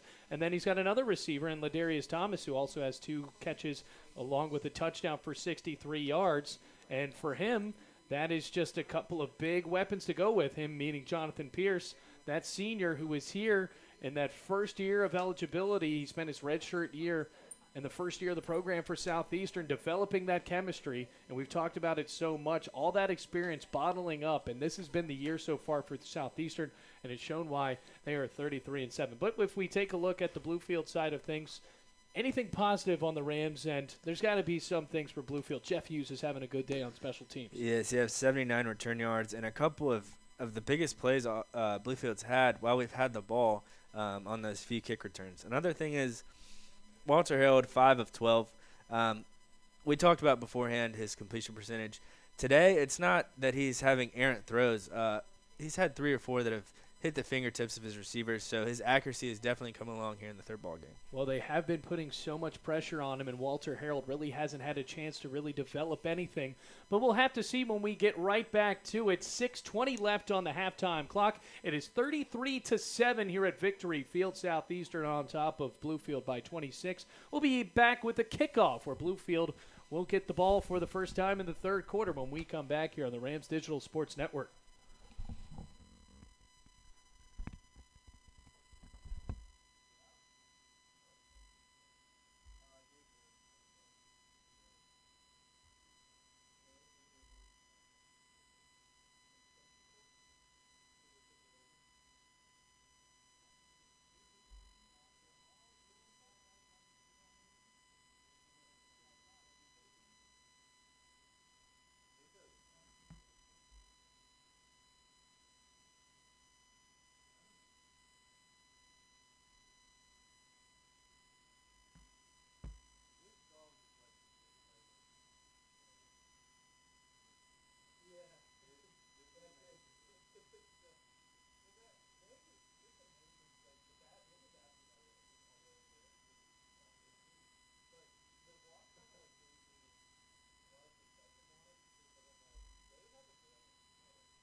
Back here at Victory Field, where Bluefield College is down 33-7, and the Rams will receive this first kickoff of the third quarter, and the swing of the leg from kicker sends it deep into the end zone, bobbled by Malik Brown, will take a knee, and Bluefield will start off from the 25-yard line.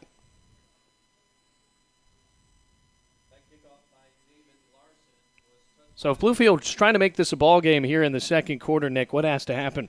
They have to score on this possession, which we did a week ago in the win against Edward Waters. We have to get positive plays from scrimmage on the first 2 downs and not be backed up with 3rd and 6, 3rd and 7 late in possessions. We need to get the ball going. Walter Harold and company trying to get just that, something going here in the third quarter of work. Alex Martin, the running back on his right, with 2 receivers out to the right. Charles Black is a play action. Swing pass out to Jeffrey Hughes, the wide receiver, dancing towards the line of scrimmage. Now up to the 29-yard line. And with 14:50, it's a gain of about 3, and it will be 2nd and 7. And Bailey, look for Bluefield to throw the ball. At this point, down 33-7, you have to start airing it out. You can't have those slow, methodical drives. 33-7 for the Rams, down by 26 points. And at halftime, we were trying to hypothesize really what Dewey Lusk was saying to that team. And they just really have to keep their head up and trying to get something out of this game before that long ride back to Bluefield. Harold in the gun, Martin on his left, 3 receivers on the near sideline. Hand off to Martin, going towards the right side of the line of scrimmage, and he's automatically brought down. Looks like it was number 98, Caleb, or rather Jason Shepard with the tackle. And Robert Grayhouse actually mixing it up there. A minute has elapsed here in the third quarter, and it's a gain of nothing, 3rd and 8.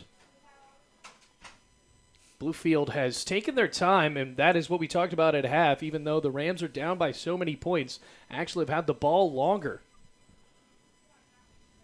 In the gun, 2 receivers out right. Lone receiver on the left is Johnny Myers. Harold drops back, under pressure, rolls his left, tucks the ball under his shoulder. He'll run it himself up to the 35, jukes backwards, and then goes out of bounds. Very close to a first down, and the quarterback draw is good enough to move the chains. Veteran decision right there for Walter Harold, and the redshirt sophomore from Virginia Beach dances around good enough for a 1st and 10. Now Jeffrey Hughes brought to the sideline, and the running back Kyle Cater will come in. Young man from Noonan, Georgia, with Malik Brown in the backfield. So Bluefield likely to line up in either the I or the pistol here. And they'll go with the pistol. 2 receivers spread out on Harold's right. Hand off to Brown, dancing, trying to be patient, and then immediately on the coverage, it's Josh Schulte, the second-team All-Sun Conference linebacker last year with a tackle, and he wrestles down the young running back to the turf. Schulte, a senior from Inglewood, Florida. 2nd straight year where he has led the team in tackles. And so far in the first half, he had 5 total tackles, make that number 6 for Schulte, and it will be 2nd and 10 from the 31-yard line. Martin on the left and Cater on the right. Swain coming in, possibly as the blitzer. Handoff. Play action, rather. Hanging it deep for Antonio Strickland, and it is incomplete. Strickland was looking on his right side, and instead it was almost picked off by K.J. McElvaney. And after it went off of his chest, it'll be 3rd and 10.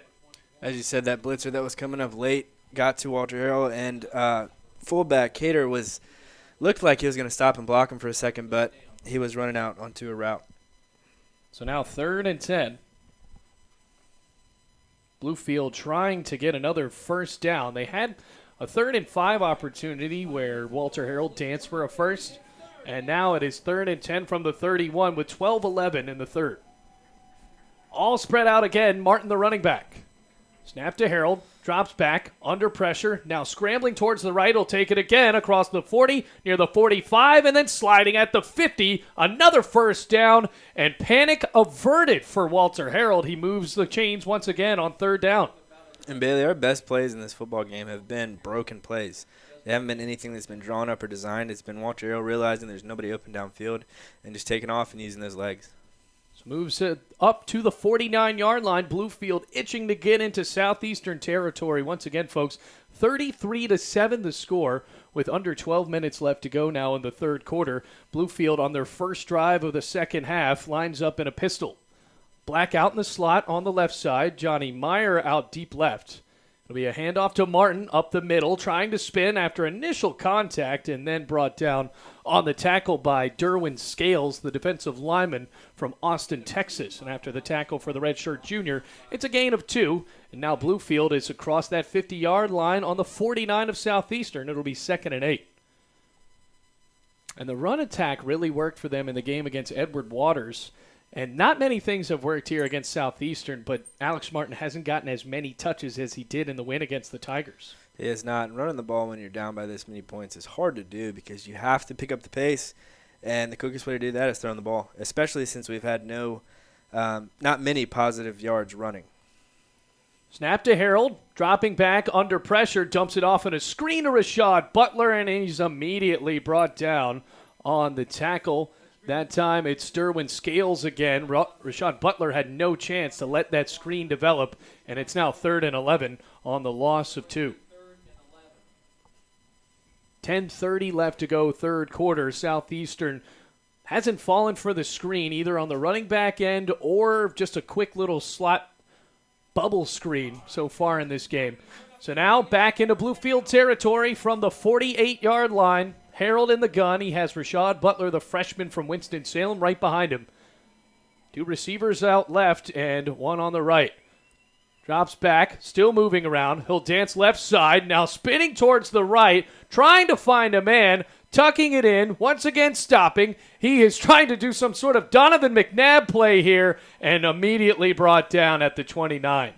So he was going back, looking for some sort of way to get the ball away, and then he's sacked by the defensive back that time. Looks like it was Tyson Key. Harold had absolutely nowhere to go. Probably should have just thrown it away. Instead, it's a loss of over 15 yards. Yeah, that's a tough play to make, especially when you're down in this kind of a game. And you have a young first-year quarterback, first-year playing. He wants to make something happen. He wants to show his team that he can be the playmaker. And unfortunately there, I think he ran, honestly, about 80 yards, but ended up losing 15. Right. And it would have been a great story if he got the ball off, Absolutely. But he had nowhere to throw it to, and it's a loss. So it's 4th and 30, and Drake Presley will obviously come in to punt. Devin Jackson, the long snapper, high one again for Presley, and he sends away a spiraling boot out to Marquis Northington, who will receive it at his own 30. Now trying to change direction, going backwards to his near 20, and still on his feet and eventually wrestled down to the dirt by Dontavius Covington, the sophomore from Monroe, North Carolina. So now it'll be 1st and 10 at the 30-yard line for Jonathan Pierce and company. Instead, maybe Raylan Garrett to come out, but Pierce has absolutely lit it up on the offensive end so far today for the Fire, Nick. The young man who we didn't really stress that much coming into this game already has 3 touchdowns. Right, and that's surprising as we've focused on the running back so much that he's sort of been an afterthought through the 2 games this season, but they've put up 62 points. And as a quarterback, you lead your team and you run that offense. And today he's decided to throw it a little bit. Starts out on their own 29-yard line. Once again, Pierce out there. He's a member of that original group of guys out here in 2013 for Southeastern. Reynolds in as the running back, and they'll hand it off to him. He scoots out towards the right side, juking at the 35, now up to the 39-yard line, and tackled by Larry Jefferson. Combining on the tackle was Devin Jackson. We haven't called his name as much today, but solid gain, and it's a first down.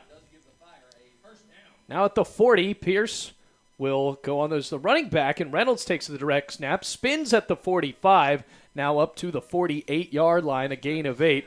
And Terrell Reynolds, once again, taking that direct snap. We've seen them do that a couple of times today. Does it again. Fakes the handoff to Pierce, but now flags come out as Reynolds stopped in his tracks. It's going to be a false start on Southeastern. That just had to happen at some point today because they never huddle up. Right. They almost do these plays so fast, too fast, really. And that time it comes back to bite them. And with a pace this quick on offense, you got to think illegal formation is a penalty that they have to worry about sometimes. Having those linemen and everybody set for a second is tough with how quickly they run plays. Tyrell Williams now in as the running back, the sophomore who did have a solid amount of yards there in that first half. Pierce lined up behind center as the quarterback. Play action, swings it out left side. It's going to be caught. And Bryce Miller spins away from the first tackler. Carlton Toussaint trying to wrestle him down. And it takes a couple of Bluefield Rams to bring him down. Chris DeBerry also in on the tackle. Very close to a first down as Bryce Miller was the slot receiver. And he's one of those few freshmen. It's good enough for a first down as the ball is spotted at the 49-yard line of the Rams. Pierce in the gun. Quick pass out left side, and it is incomplete. That time intended for Ladarius Thomas, and it hit him right in the calf, and it'll be 2nd and 10. 7:30 left in the third quarter. It moved a little bit faster here in the third because Bluefield did have a decent drive to eat up some of that clock, but Southeastern with the ball for the first time in the second half. Miller as well as Cody Burgess out on the right side of Pierce, and at running back still is Tyrell Williams. Snap, hands it off to Pierce, trying to find a hole on the left side, and after a hurdle move, Devin Jackson brings him down on a tackle. It'll be 3rd and 9. And we haven't seen the hitch and go play like we saw there in the first and second quarters, Nick, so far on this drive, but you got to think with receivers out there like Cody Burgess, Gonzalez is not out there. Maybe they're trying something new. And when you're up this big early in the season, I don't think they've put this ball game away, so I'm not sure why he's not in. But you do want to get some of those younger guys a little bit of reps.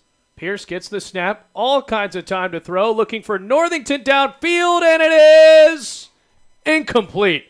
Bobbling it near the 5-yard line. And actually, it looked like that Carlton Toussaint on the bobble came down with the ball, but the referee said that the ball hit the dirt.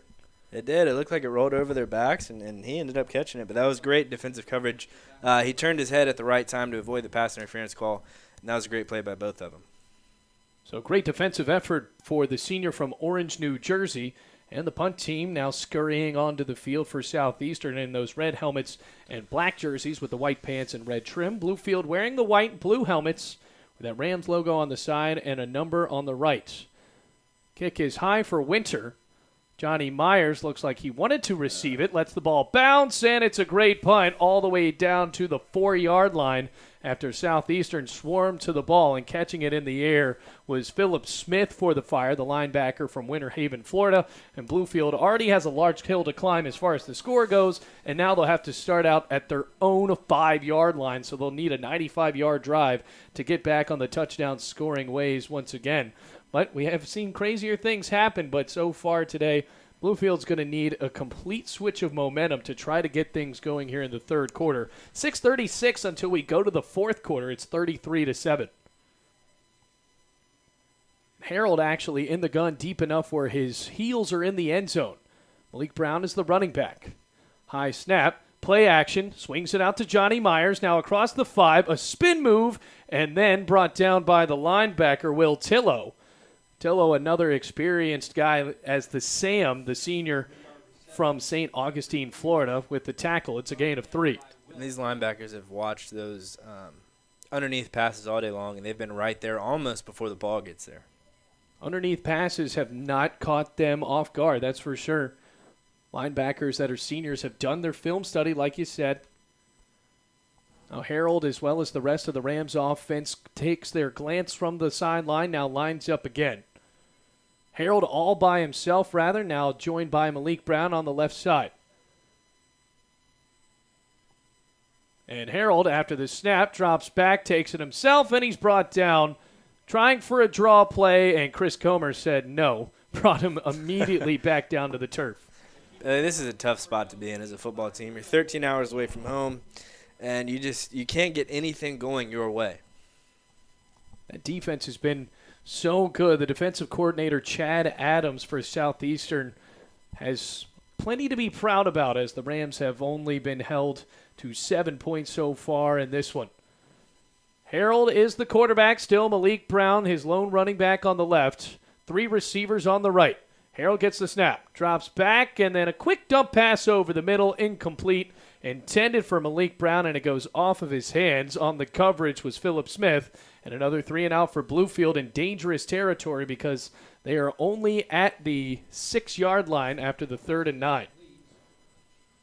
Drake Presley has had a decent amount of playing time today, and if you're looking at one of maybe the silver linings of this ball game, is that Drake Presley is a guy that's gotten even more experienced. And in our interview a couple of days ago with Dewey Lusk, he is very proud of his punter. So now the young man from Oakwood, Virginia, is back out to kick.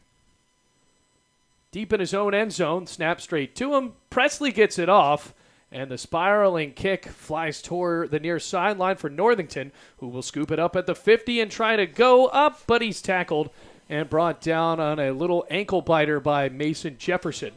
So after the wide receiver brought him down for a tackle, it'll be a 1st and 10 in Bluefield territory already for Southeastern, as if they really needed to be pinned back that far. Right, that's a rough starting spot for Southeastern here. And one more thing on Presley, his punts have almost looked better than the quarterback's throws today with how tight they spiral. Walter Harold still, we talked about in the first half, trying to get some offensive chemistry going, and he has done a solid job, but it's hard to get anything going when you have Southeastern breathing down your neck the whole game. It's Jonathan Pearson at quarterback. Reynolds is the running back, handed off to the senior, and he hits some Bluefield wall right there at the 46-yard line. It's a gain of just about 3 yards, rather up to the 41, and it's 2nd and 7. Reynolds is the direct snap receiver, and he'll get it up to the 35, and now it will be 3rd and 1. So they've been trying to run that Wildcat so far today, and Jarrell Reynolds has done a solid job of it, the 5'9" running back from Quincy, Florida. Another low snap, and he will take it up the gut again. Bluefield met him high. Krista Berry trying to wrestle him down. It's going to be close to a 1st down. It was 3rd and 1. 4th down. And it'll be 4th down. So even though you're up 33-7 with under now 4 minutes left to go in the 3rd quarter, might as well just go for it here. I think this is 4-down territory unless you want to throw your kicker out there for a 50-yard field goal. And that is exactly what they'll do. They'll go for it. Jonathan Pearson as the quarterback and Camario Bell now the running back. They'll hand it off to Bell, going on the right side. He's got a 1st down and more across the 25, now up to the 23. A very good gain of about 11, and it's 1st and 10. And even though they're up by 26, Southeastern does not gather in a huddle. But a Bluefield player is down, and it's Devin Jackson laying down and kicking at the 25-yard line on his stomach. And if you're a Bluefield College Rams fan, that's not good at all because he has been named the 2-time Appalachian Defensive Player of the Week. And even though he hasn't really had an opportunity to show any stardom today, that could be a tough injury if this is actually serious. And not only that, he's a leader on this defense. Spending time with him in the hotel, guys really enjoy being around him. He's a good presence to have on the team. He's a jokester, and I hate to see him down like this. Well, he's still down and now up. He's going to jog it off, gimping a little bit, but still with some speed, and he seems to be okay. And I think we were talking about it before, Nick. Right there before the game actually started, we were talking about, well, it's hot. How many cramps are we going to see today? And I am pleasantly surprised that we have not seen that many stop the ball game. Me too, absolutely. I was saying 5, and that's the first time we've had a player down, which fortunately that's good. But I am surprised. This is not the average Bluefield weather in September. They had the IVs plugged into the players right before the game. So it's 1st and 10. Pierce will hand it off to Bell, who's juking on the left side. A solid stiff arm as he gets up to the 15. Good gain. It's going to be 2nd and short. It's a 7-yarder up to the 16, and it's 2nd and 3. Another handoff to Bell going on the right side this time, and Terrence Hall was on his back as soon as he got the ball, but he's able to get it up near the line of scrimmage. Once again, though, it'll be 3rd and short. They were able to convert on a 4th down to move it this far. It's now 2:45 left to go in the 3rd quarter. Gonzalez back in as the receiver. Direct snap to Bell, and he dropped it, but a flag came down. This could possibly be an encroachment on Bluefield. Yeah, we didn't have all our guys off the field there. And I figured this was going to happen. Our defensive front is just exhausted. We just mentioned the heat and substituting defensive linemen on this fast pace of an offense is almost impossible to do. So you take every chance when you can get it, and unfortunately we just timed that one wrong. And that's exactly what it was, an illegal substitution as Bluefield is tired, and then combining with how fast that this team has been able to cycle out plays. I mean, you have to give it to Southeastern as a timeout is called by the Rams with 2:36 left to go in the third quarter. That'll bring us to a break here on the Rams Digital Sports Network. Southeastern driving it once again. They have a 3rd and 1 at the Bluefield 14 as they already lead by 26.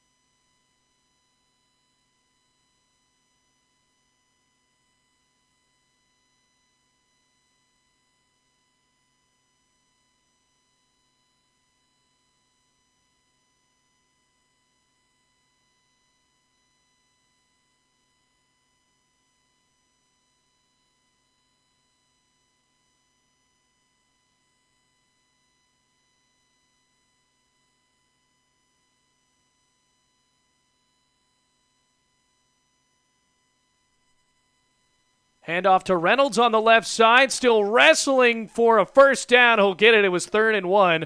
Now it's going to be 1st and goal as he's brought down at the 6-yard line. But for Bluefield, they are back at their own end of the field once again. It'll be 1st and goal with under 2.5 minutes left to go in the third quarter. Reynolds still in as the running back. Pierce hands it off to him, still trying to plow up towards the goal line. He's never brought down, lunging towards the end zone and in. 7-yard touchdown for Jarrell Reynolds, his 2nd of the ball game, and it's now 39-7 with 2:09 left to go in the third quarter. That was a heck of a run there as the fire explodes out of the scoreboard here. Once again, had the fire on each touchdown, and then you also have that gigantic inflatable helmet that the team ran out in right before the game, something that we haven't seen in NAIA. Here's Caleb Winter out again to try to make it 40-7. Just not Bluefield's day, folks. Hold is down, kick is up, and the Florida native punches it through the uprights. It is now 40-7 on a solid drive by Southeastern, and they are just running away with this one, folks. 2:09 left to go in the third quarter as we come back on the Rams Digital Sports Network.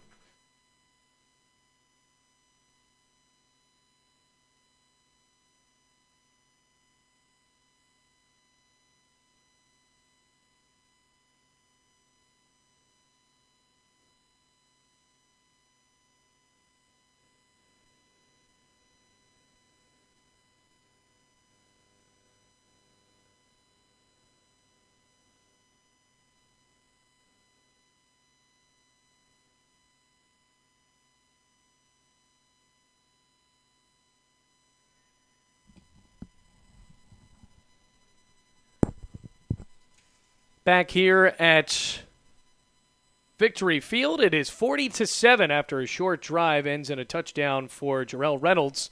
Kick is away. Going back to receive it is Malik Brown at his own 4-yard line. Goes on the right trying to find a block, and he's absolutely sprinting before he met a couple of Southeastern defenders up near the 26 where Bluefield will start another drive.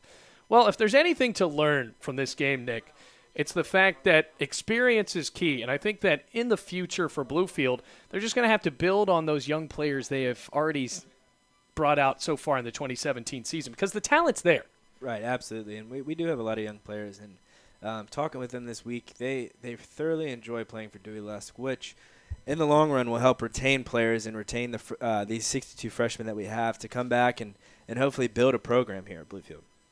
An offensive line, though, will be something where Bluefield might have to kind of toy with in the future because that is actually a part of the team that is experienced.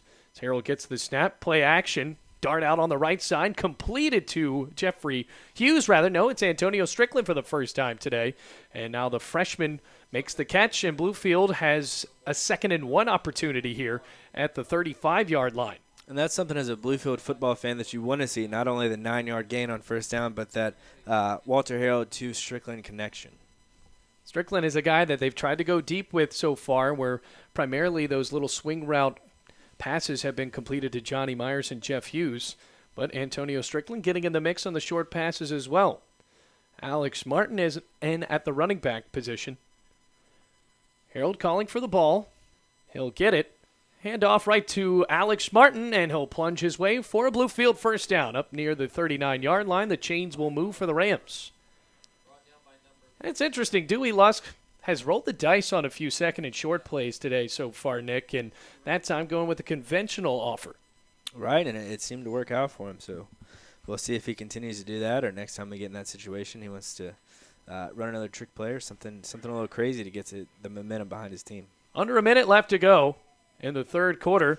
Harold with the play action under all kinds of pressure, rolls right, and then fires it for Antonio Strickland. It's caught at the 47-yard line. Strickland with a couple of catches in the drive already, and now Bluefield has a 1st and 10 in Southeastern territory. So a 13-yard pass. Rams have a first down, and I think now for Walter Harold, going into a game that might be out of reach so far here in the third quarter, it's going to be, can I develop some sort of rhythm with my wide receivers that can move into next week's game against another very good team in Georgetown College, also ranked? Absolutely. You want to get to this point in the game, and essentially all the pressure's off of you. You want to have a couple positive things to take into next week when you're playing a team with the similar skills of this team. Walter Harold signals for Martin to climb him on the right as that pass is intended for Johnny Myers, and it went out of bounds. Very lucky that the cornerback Grant Thompson didn't come down with an interception, because if that pass is a little bit lower, it's right into the corner's hands. Thompson read that perfectly, and if Walter Harold didn't overthrow that ball just a tad bit, that would have been an interception, and boy, he had a lot of green in front of him.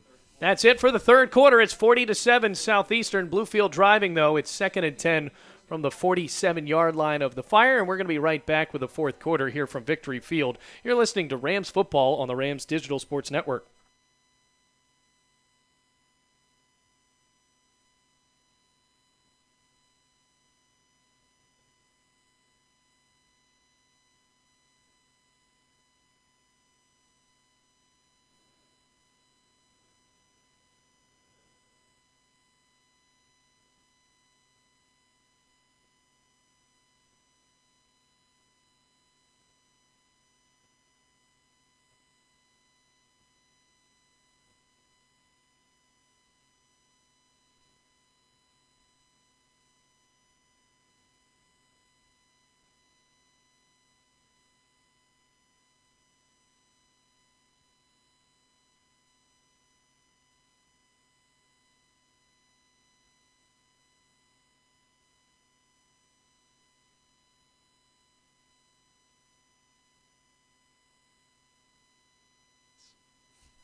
Back here in Lakeland, it's 2nd and 10. Walter Harold with a pass completed to Johnny Myers across the 35-yard line and pushed out of bounds. A great throw and catch for the redshirt sophomore to his freshman.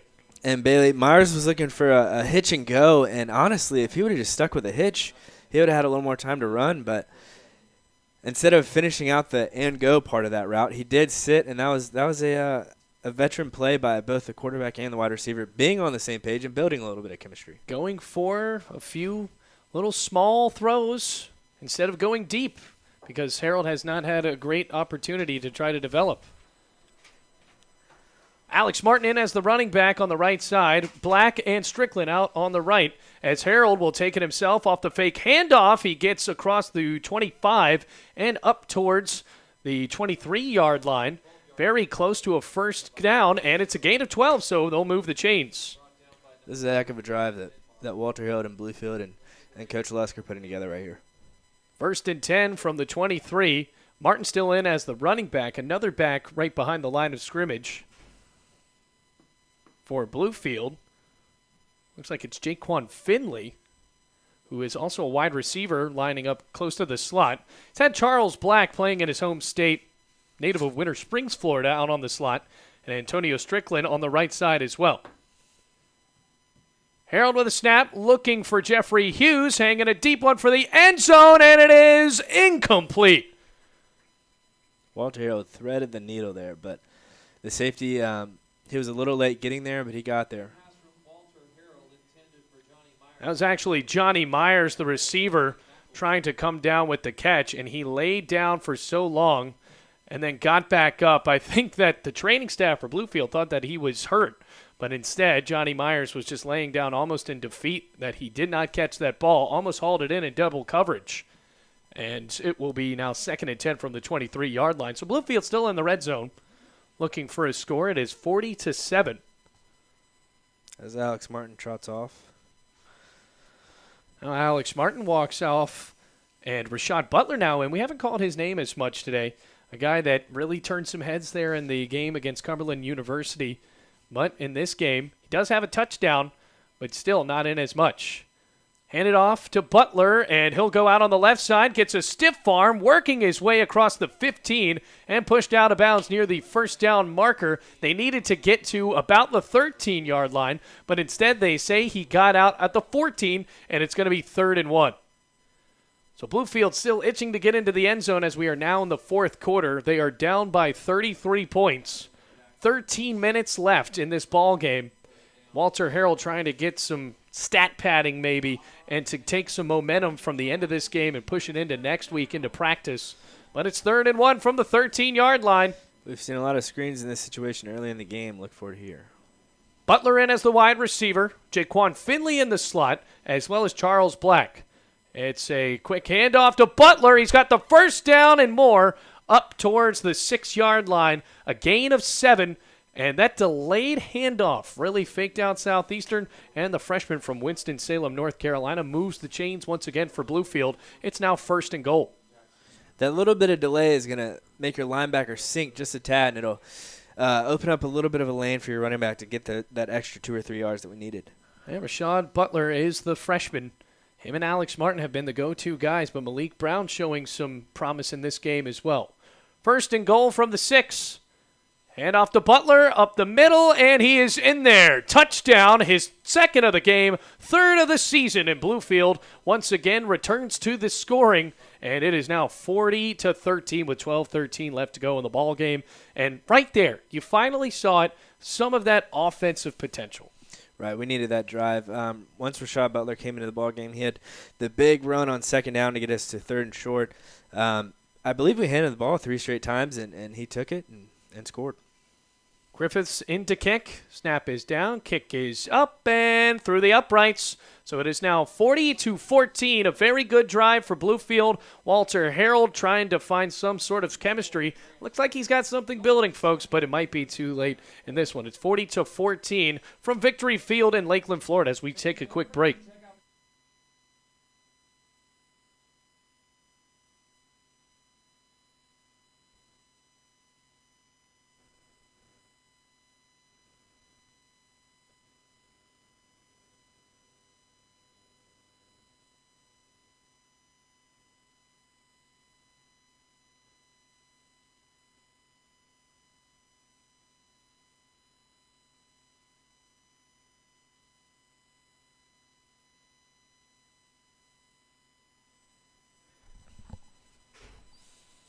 Bluefield with a good drive. They make it now 40-14 after Rashad Butler scores his 2nd touchdown of the ball game. Tanner Griffith, the swing of the leg and the kick down and received by Jernard Porter. Now Porter crosses the 20 with a stiff arm at the 25, still on his feet. Bluefield swarming towards the ball carrier, and he is brought down at the 29-yard line. So now a fresh set of downs for Southeastern, and you got to think maybe Jonathan Pierce might have a few more tricks up his sleeve, but if you're Keith Bearfield, maybe you mix it up with a new quarterback. We saw one drive with Raylan Garrett. He was taken out, and then Jonathan Pierce back in. So now it looks like it will be Raylan Garrett's turn again. So the number 2 quarterback, 6'4", redshirt junior from Lake Wales, Florida. He has been more of a rushing threat than Jonathan Pierce, but Pierce has shown in this game that he sure can pass. 12:02 left to go in the ball game. Marquis Northington still in as a receiver. Quiv Gonzalez an option on the far sideline. Play has been stopped for a quick second. No timeout, but Bluefield is looking around. That secondary for Bluefield has been victimized in this game. Garrett looks like he's going to throw it, but he'll take it on the right side, and his ankle snatched up by Antonio Dawkins with the sack, the defensive back from Shelby, North Carolina with a sack, and he'll bring him down back behind their own 30-yard line. It's a loss of 4, and it's 2nd and 14. Dawkins had that played perfectly. He was breaking for the backfield right as the ball was snapped, and he had a great open field tackle. Snap right up the middle to Williams, and he had a big hole to go through. Late block at the end of the play, and then flags coming out. Looks like the offensive lineman, Jordan Heldreth, brought down Dawkins right at the end of the play, or rather it was Devin Jackson on a late snap. It looks like a Bluefield Ram is down, so that first down play is going to be brought back. And that's something that you do not want to see at the end of a game. That is as lopsided as this. You don't want to see the players get frustrated and let their emotions take the best of them. We need to play it smart and not retaliate. And if you're Southeastern, what do you have to be frustrated about? Nothing at all. Absolutely nothing at all, because everything has worked for them. And the player down was Chris DeBerry. He's brought up, and he will jog off on his own accord on the sideline. After the play, the personal foul will be on Heldreth. And instead of it being 3rd and 2, he did not cross that marker even off of a solid run by Tyrell Williams. But now it will be 3rd and 17. So the ball was supposed to be spotted at the 40-yard line. And now 3rd and a long way to go. Garrett, the quarterback, low snap, drops back, fires far side. It's going to be caught by Gonzalez. Quick juking move. He'll get up towards the 41-yard line, tackled by Devin Jackson near the sideline. And it looks like it's going to be 4th and 1. And they have no intentions of punting, even though they are up by so many points, 26 to be exact, and 11 minutes left to go in the game. They are going to go for it. 4th and 1. Garrett hands it off to Williams, and he's got the first down, crossing the marker and up to the 44-yard line. And the 3-yard gain is good enough to give a fresh set to Southeastern. Raylan Garrett, Florida native, like his counterpart Jonathan Pierce. He'll get the snap, pump fake, moves to the right with some more space. He throws, and it's caught by Bryce Miller. And the juking move not fooling the defensive back for Bluefield, Philip Tyler, who makes the tackle, but it's still into Rams territory and at the 40-yard line with 10.5 minutes left to go. And Bailey, that's something that both quarterbacks for Southeastern has had today, is plenty of time to throw the ball. Bobby McBride now brought in as the defensive tackle, and flags coming down. And this is the second time today we have seen a false start because of Southeastern trying to move the play clock so fast. So now it'll be 1st and 15 from the 35-yard line, or the 45, I should say, trying to get up to the 30. So 1st and 10 in Rams territory. Bluefield down by 26. It is 40-14 in the 4th quarter. Hands it off on the left side for Williams, and he is brought down on a tackle as he gets up to the 35-yard line. It's a gain of 10, and it'll be 2nd and 5.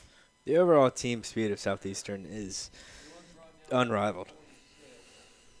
Michael Everett on the tackle. Garrett hands it off to Williams again, gets through a small hole on the left side, crosses the 30 before being brought down by Tyrese Henry, and then the assist on the tackle, Isaiah Wiggins, and a 1st and 10. So it was 1st and 15 to start this part of the drive, and now they move the chains again up to the 28-yard line. Garrett drops back, all day to throw, hangs one deep, and it is swatted away. Carlton Toussaint sticking his paw up there and says, "Not today," and brings the ball back down into the turf. The pass intended for Quiv Gonzalez, who is going for the hat trick of touchdowns. That was a great play by our safety. It looked to be in cover 2. Our cornerback was beat by 2 or 3 yards. but he came over and just batted that ball away. Now Garrett will work again in the gun. Williams, the running back, on his right, and the wide receiver on the near sideline is Ladarius Thomas, up in the face of Bluefield's corner, Isaiah Wiggins. Handoff on the right side. Williams got a first down, and the arm tackle doesn't work. He spins right off of it across the 20 and near the first down yardage again, near the 18-yard line. Finally brought down by Devin Jackson.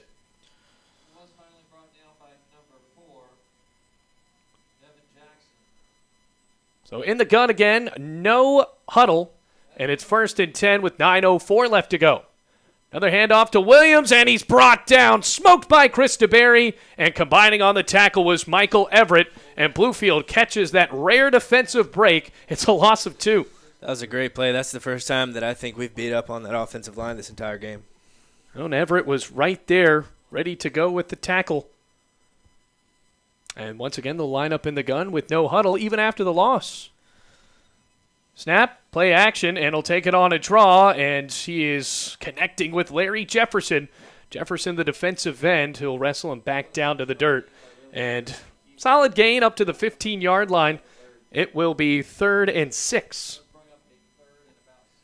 So they're well into the red zone. Once again, not huddling with under 8.5 minutes to go. Garrett will snap it and hand it off to Bell, who will wrestle his way up to the 10.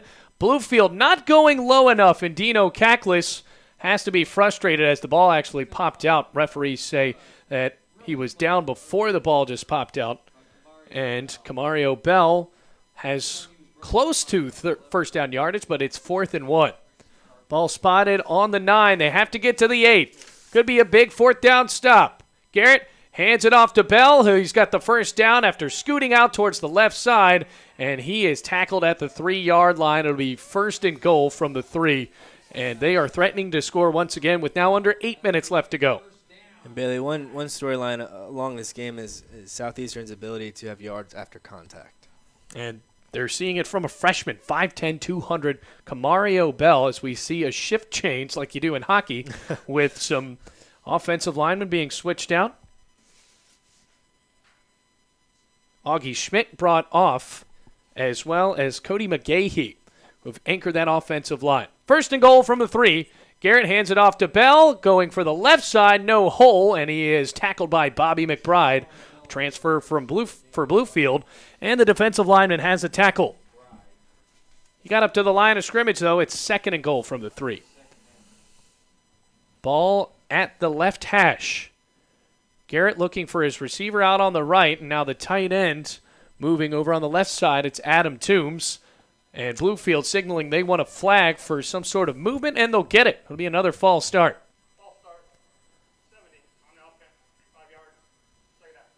So after that false start, that'll push them back towards the 7-yard line. Bluefield hoping for any sort of penalty they can get to possibly keep Southeastern at just 40 points or make them settle for a field goal. Just Garrett's 2nd drive of the game. Jonathan Pierce has been the quarterback for most of it. Wide receivers spread out on his right on the far sideline.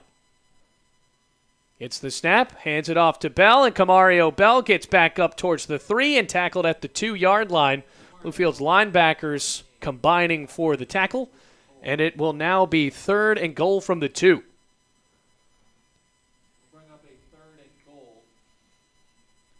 Back in as the running back now is number 16, Simeon Mitchell. And he will get into the end zone. It's a touchdown. Another touchdown for Tyrell Williams in this year. Actually led the team in touchdowns coming into this game. His first of the ball game, and it is now 46-14.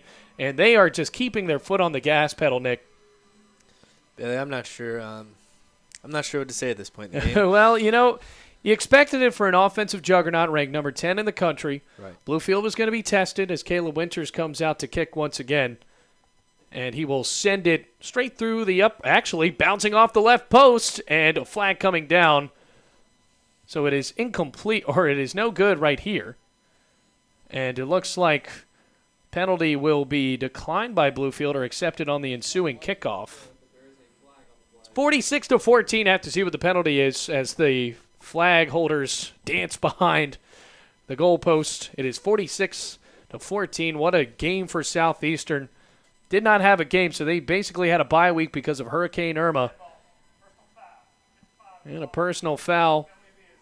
Penalty enforced on the kickoff, so we will wait until then. It is 46-14 when we come back here on the Rams Digital Sports Network with 5:52 left to go in the fourth.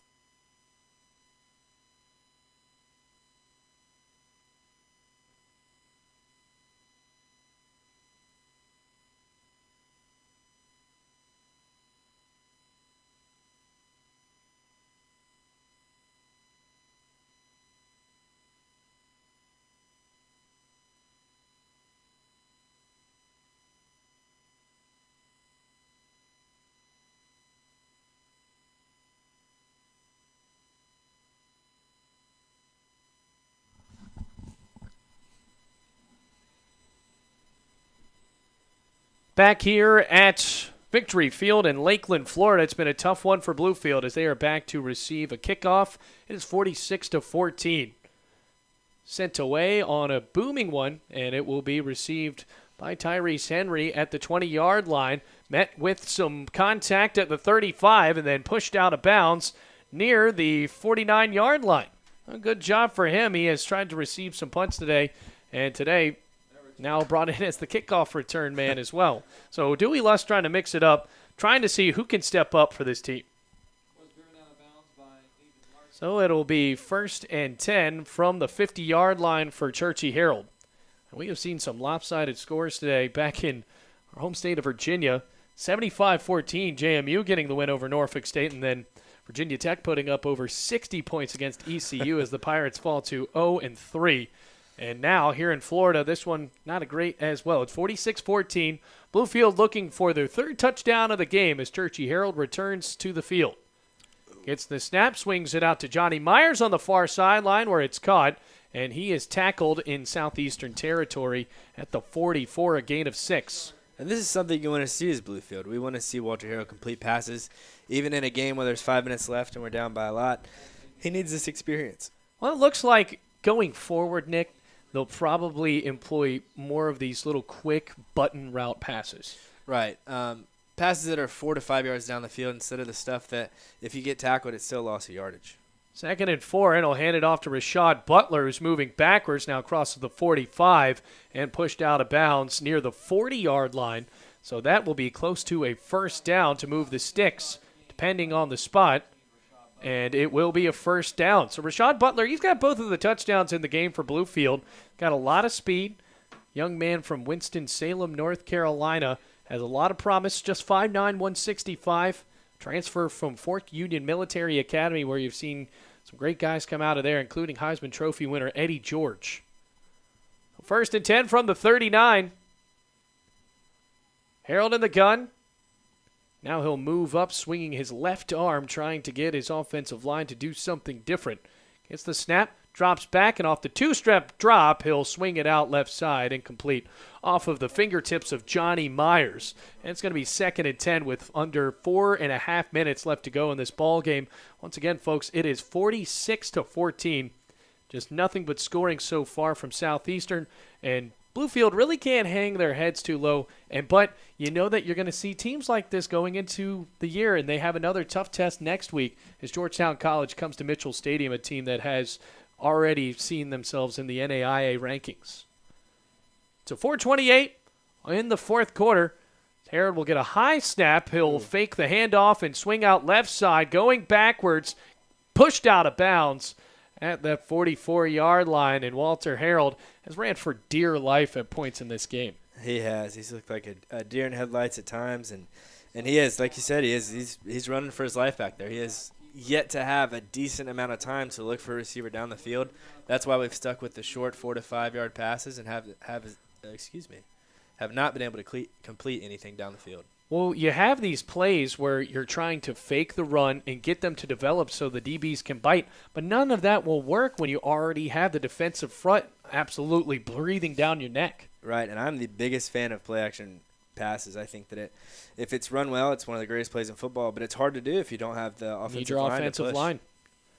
So now 3rd and 12 from the 41. They got to get it up to the 29-yard line as Harold, once again under pressure, runs out right, trying to spin, going backwards again, sets his feet, has a man open, and it's caught by Rashad Butler at the 30-yard line.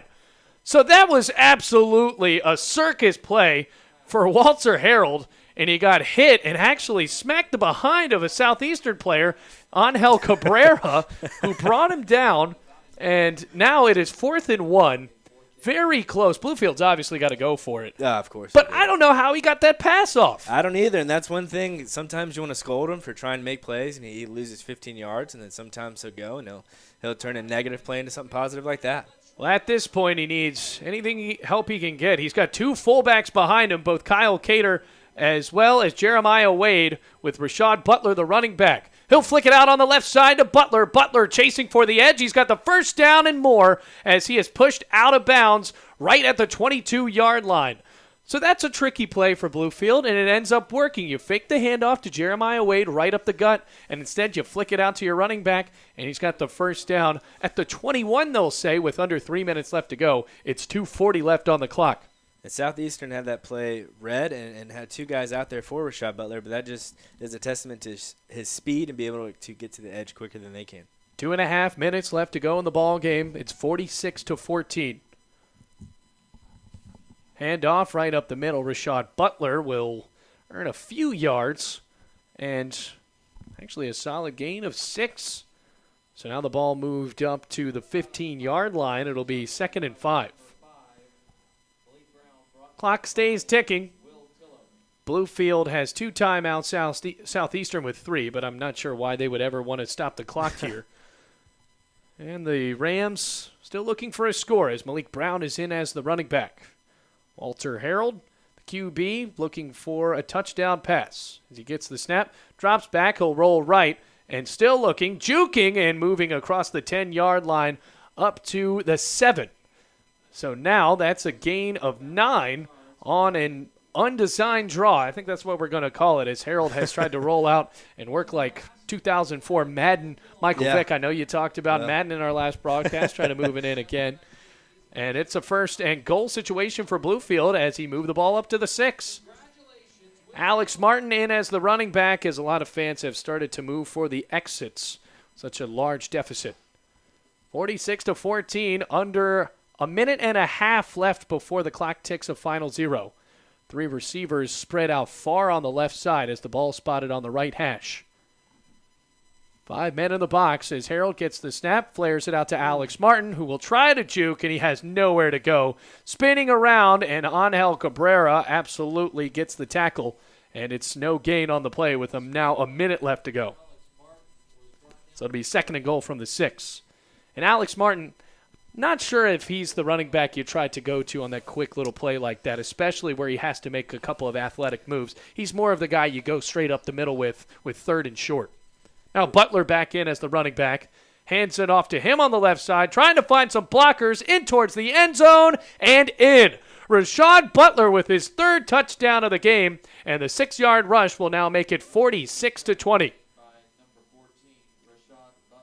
So now 34 seconds left to go, and Butler, got to give it to him. Even though that Bluefield has been out of the game for such a long time, he's still been able to keep it going and now has his 3rd touchdown of the ball game. And he's a guy that I know impressed both of us last week. And say what you want about the score being lopsided and these being clean-up touchdowns, it doesn't matter. They're still playing and he's still scoring. And the snap is down, kick is up, and good. 3rd PAT made of the night by Tanner Griffith, the freshman, and it is 46-21 as Rashad Butler has a hat trick of touchdowns. 34 seconds left to go in the game as we come back on the Rams Digital Sports Network.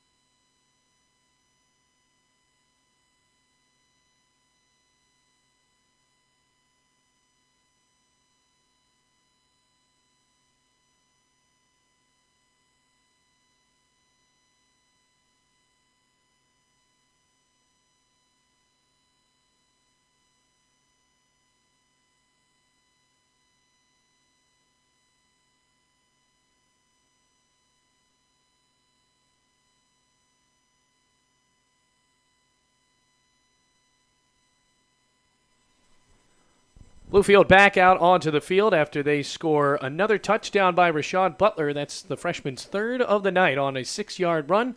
Tanner Griffith with the kickoff, and he will just punch it high in the air. Received at the 30-yard line, still dancing around, and now across the 40 up to the 43-yard line before the receiver is brought down. Looks like it was number 20 on the carry, Grant Thompson, and it's 1st and 10, and likely to kneel for Southeastern is Jonathan Pierce. It's only 29 seconds left to go in the game, so got to think of some thoughts to digest into next week's game as we return to Mitchell Stadium. 1:30 kickoff, and you can also catch us on here on the Rams Digital Sports Network for just a video production as well as our audio, and they will come out in victory formation. But got to think next week, go to practice, take some of the highs from this week's game, and then just try to translate them into a home win. Right. And Georgetown is a similar team to Southeastern, so having this film and being able to watch Georgetown's first couple games from this season, I think that playing this caliber of an opponent right before you play another one that is just as good, and 46-21 doesn't sound great, but the Fire did score 62 points in both of their first 2 games this season, so we played well. And we played well. And right, in Bluefield, as the clock ticks to 0 after the kneel, it is all over, 46-21.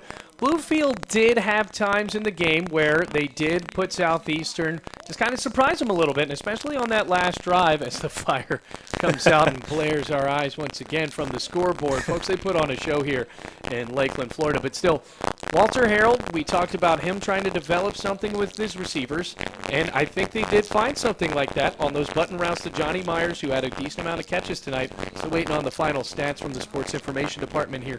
But they do have some sort of chemistry. And you can't say enough about Rashad Butler also catching that swing route for a touchdown and then ending up with 3 touchdowns tonight. And Walter Harold, as much as he was chased around by that defensive line, I think that he played a good football game. He started completing passes there in the 3rd and 4th quarter, and he looked good down the stretch. So here's what we'll do. We'll take a quick break and then tie a bow on this one. Final score, 46-21. Be right back to read off the stats and give you our final thoughts here on the Rams Digital Sports Network. Southeastern wins here on the road, 46-21 over the Bluefield College Rams here on the Rams Digital Sports Network.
Well, folks, we do not have any stats for you here at Victory Field, but here's the final score: 46-21. Southeastern improves to 3-0, while Bluefield falls to 1-2 on the year. Impressive night for Southeastern, Nick. And we talked about their experience, but Bluefield has got to get used to finding a way to stop these offensive juggernauts, because Jonathan Pierce, who ended the day with 3 touchdown passes, really could just be a precursor to more quarterbacks in the future. Right, and playing a team of this caliber early in the season is not always a bad thing. It's going to set us up to this possibly could be the best team that we see all season. Going into Georgetown next week, we could see a quarterback that's very similar to Pierce. And the wide receiver Gonzalez was just absolutely incredible. Quiv Gonzalez, a D1 transfer playing in his first year at SEU, and he had 2 touchdowns early. And then you had to look at Jonathan Pierce, a guy that I think kind of flew under the radar, but still for Bluefield, you have to look at on the Rams. And Rashad Butler, even in the loss, had all 3 touchdowns for Bluefield, converting in those red zone attempts where Bluefield did have a couple of good drives. And I just think that early, especially off of those 2 fumbles where Southeastern got the ball at the 6-yard line, and then another touchdown was off of a fumble, recovered, and then scooped in, scored into the end zone by James Swain. Bluefield just made some mistakes early that it was really impossible to come back from. Right, and I think that we helped out an offense that did not need to be helped out with those 2 turnovers deep in our own zone. It was a tough day all around. We couldn't move the ball like we wanted to. They could move the ball at will, and their pace of play was absolutely incredible. Just a team that did not huddle at all, but Bluefield still with the few positive things to look at. Walter Harold and then Rashad Butler. That defense, the secondary's just got to get a little bit better, but you saw right there at the end, they did hold Southeastern to under 50 points. And I know that sounds something crazy, but they scored 62 points in the first 2 games. So maybe Southeastern is out by themselves in the NAIA. They are the number 10 team in the country. But for the Rams looking forward, what do you think needs to change? I think that the completion percentage, that is a big thing. You need to complete passes. And early in drives, on first and second down, we need to get more than 1 to 2 yards. We need to stop setting ourselves up for 3rd and 7, 3rd and 6, because that just spells disaster for an offense that isn't based on throwing the ball 15 yards plus. Our offense is based on 3 to 4, 5, 6 yards at a time. So putting ourselves in better 3rd down situations. Well, you're going to start seeing a little bit more chemistry, because I think right there at the end, Walter Harold started to figure out throwing these little 10-yard out route passes with Johnny Myers as well as Antonio Strickland is going to work in the future. So once again, for my broadcast partner, Nick Ratliff, my name is Bailey Engel, reminding you the final score, 46-21 as Southeastern wallops up on Bluefield here at the end of the game. But Bluefield still with a chance to improve back to 500 next week at Mitchell Stadium as they take on Georgetown College. So final score from Victory Field, Southeastern wins 46-21. We'll see you next week, but until then, take it easy, Rams fans.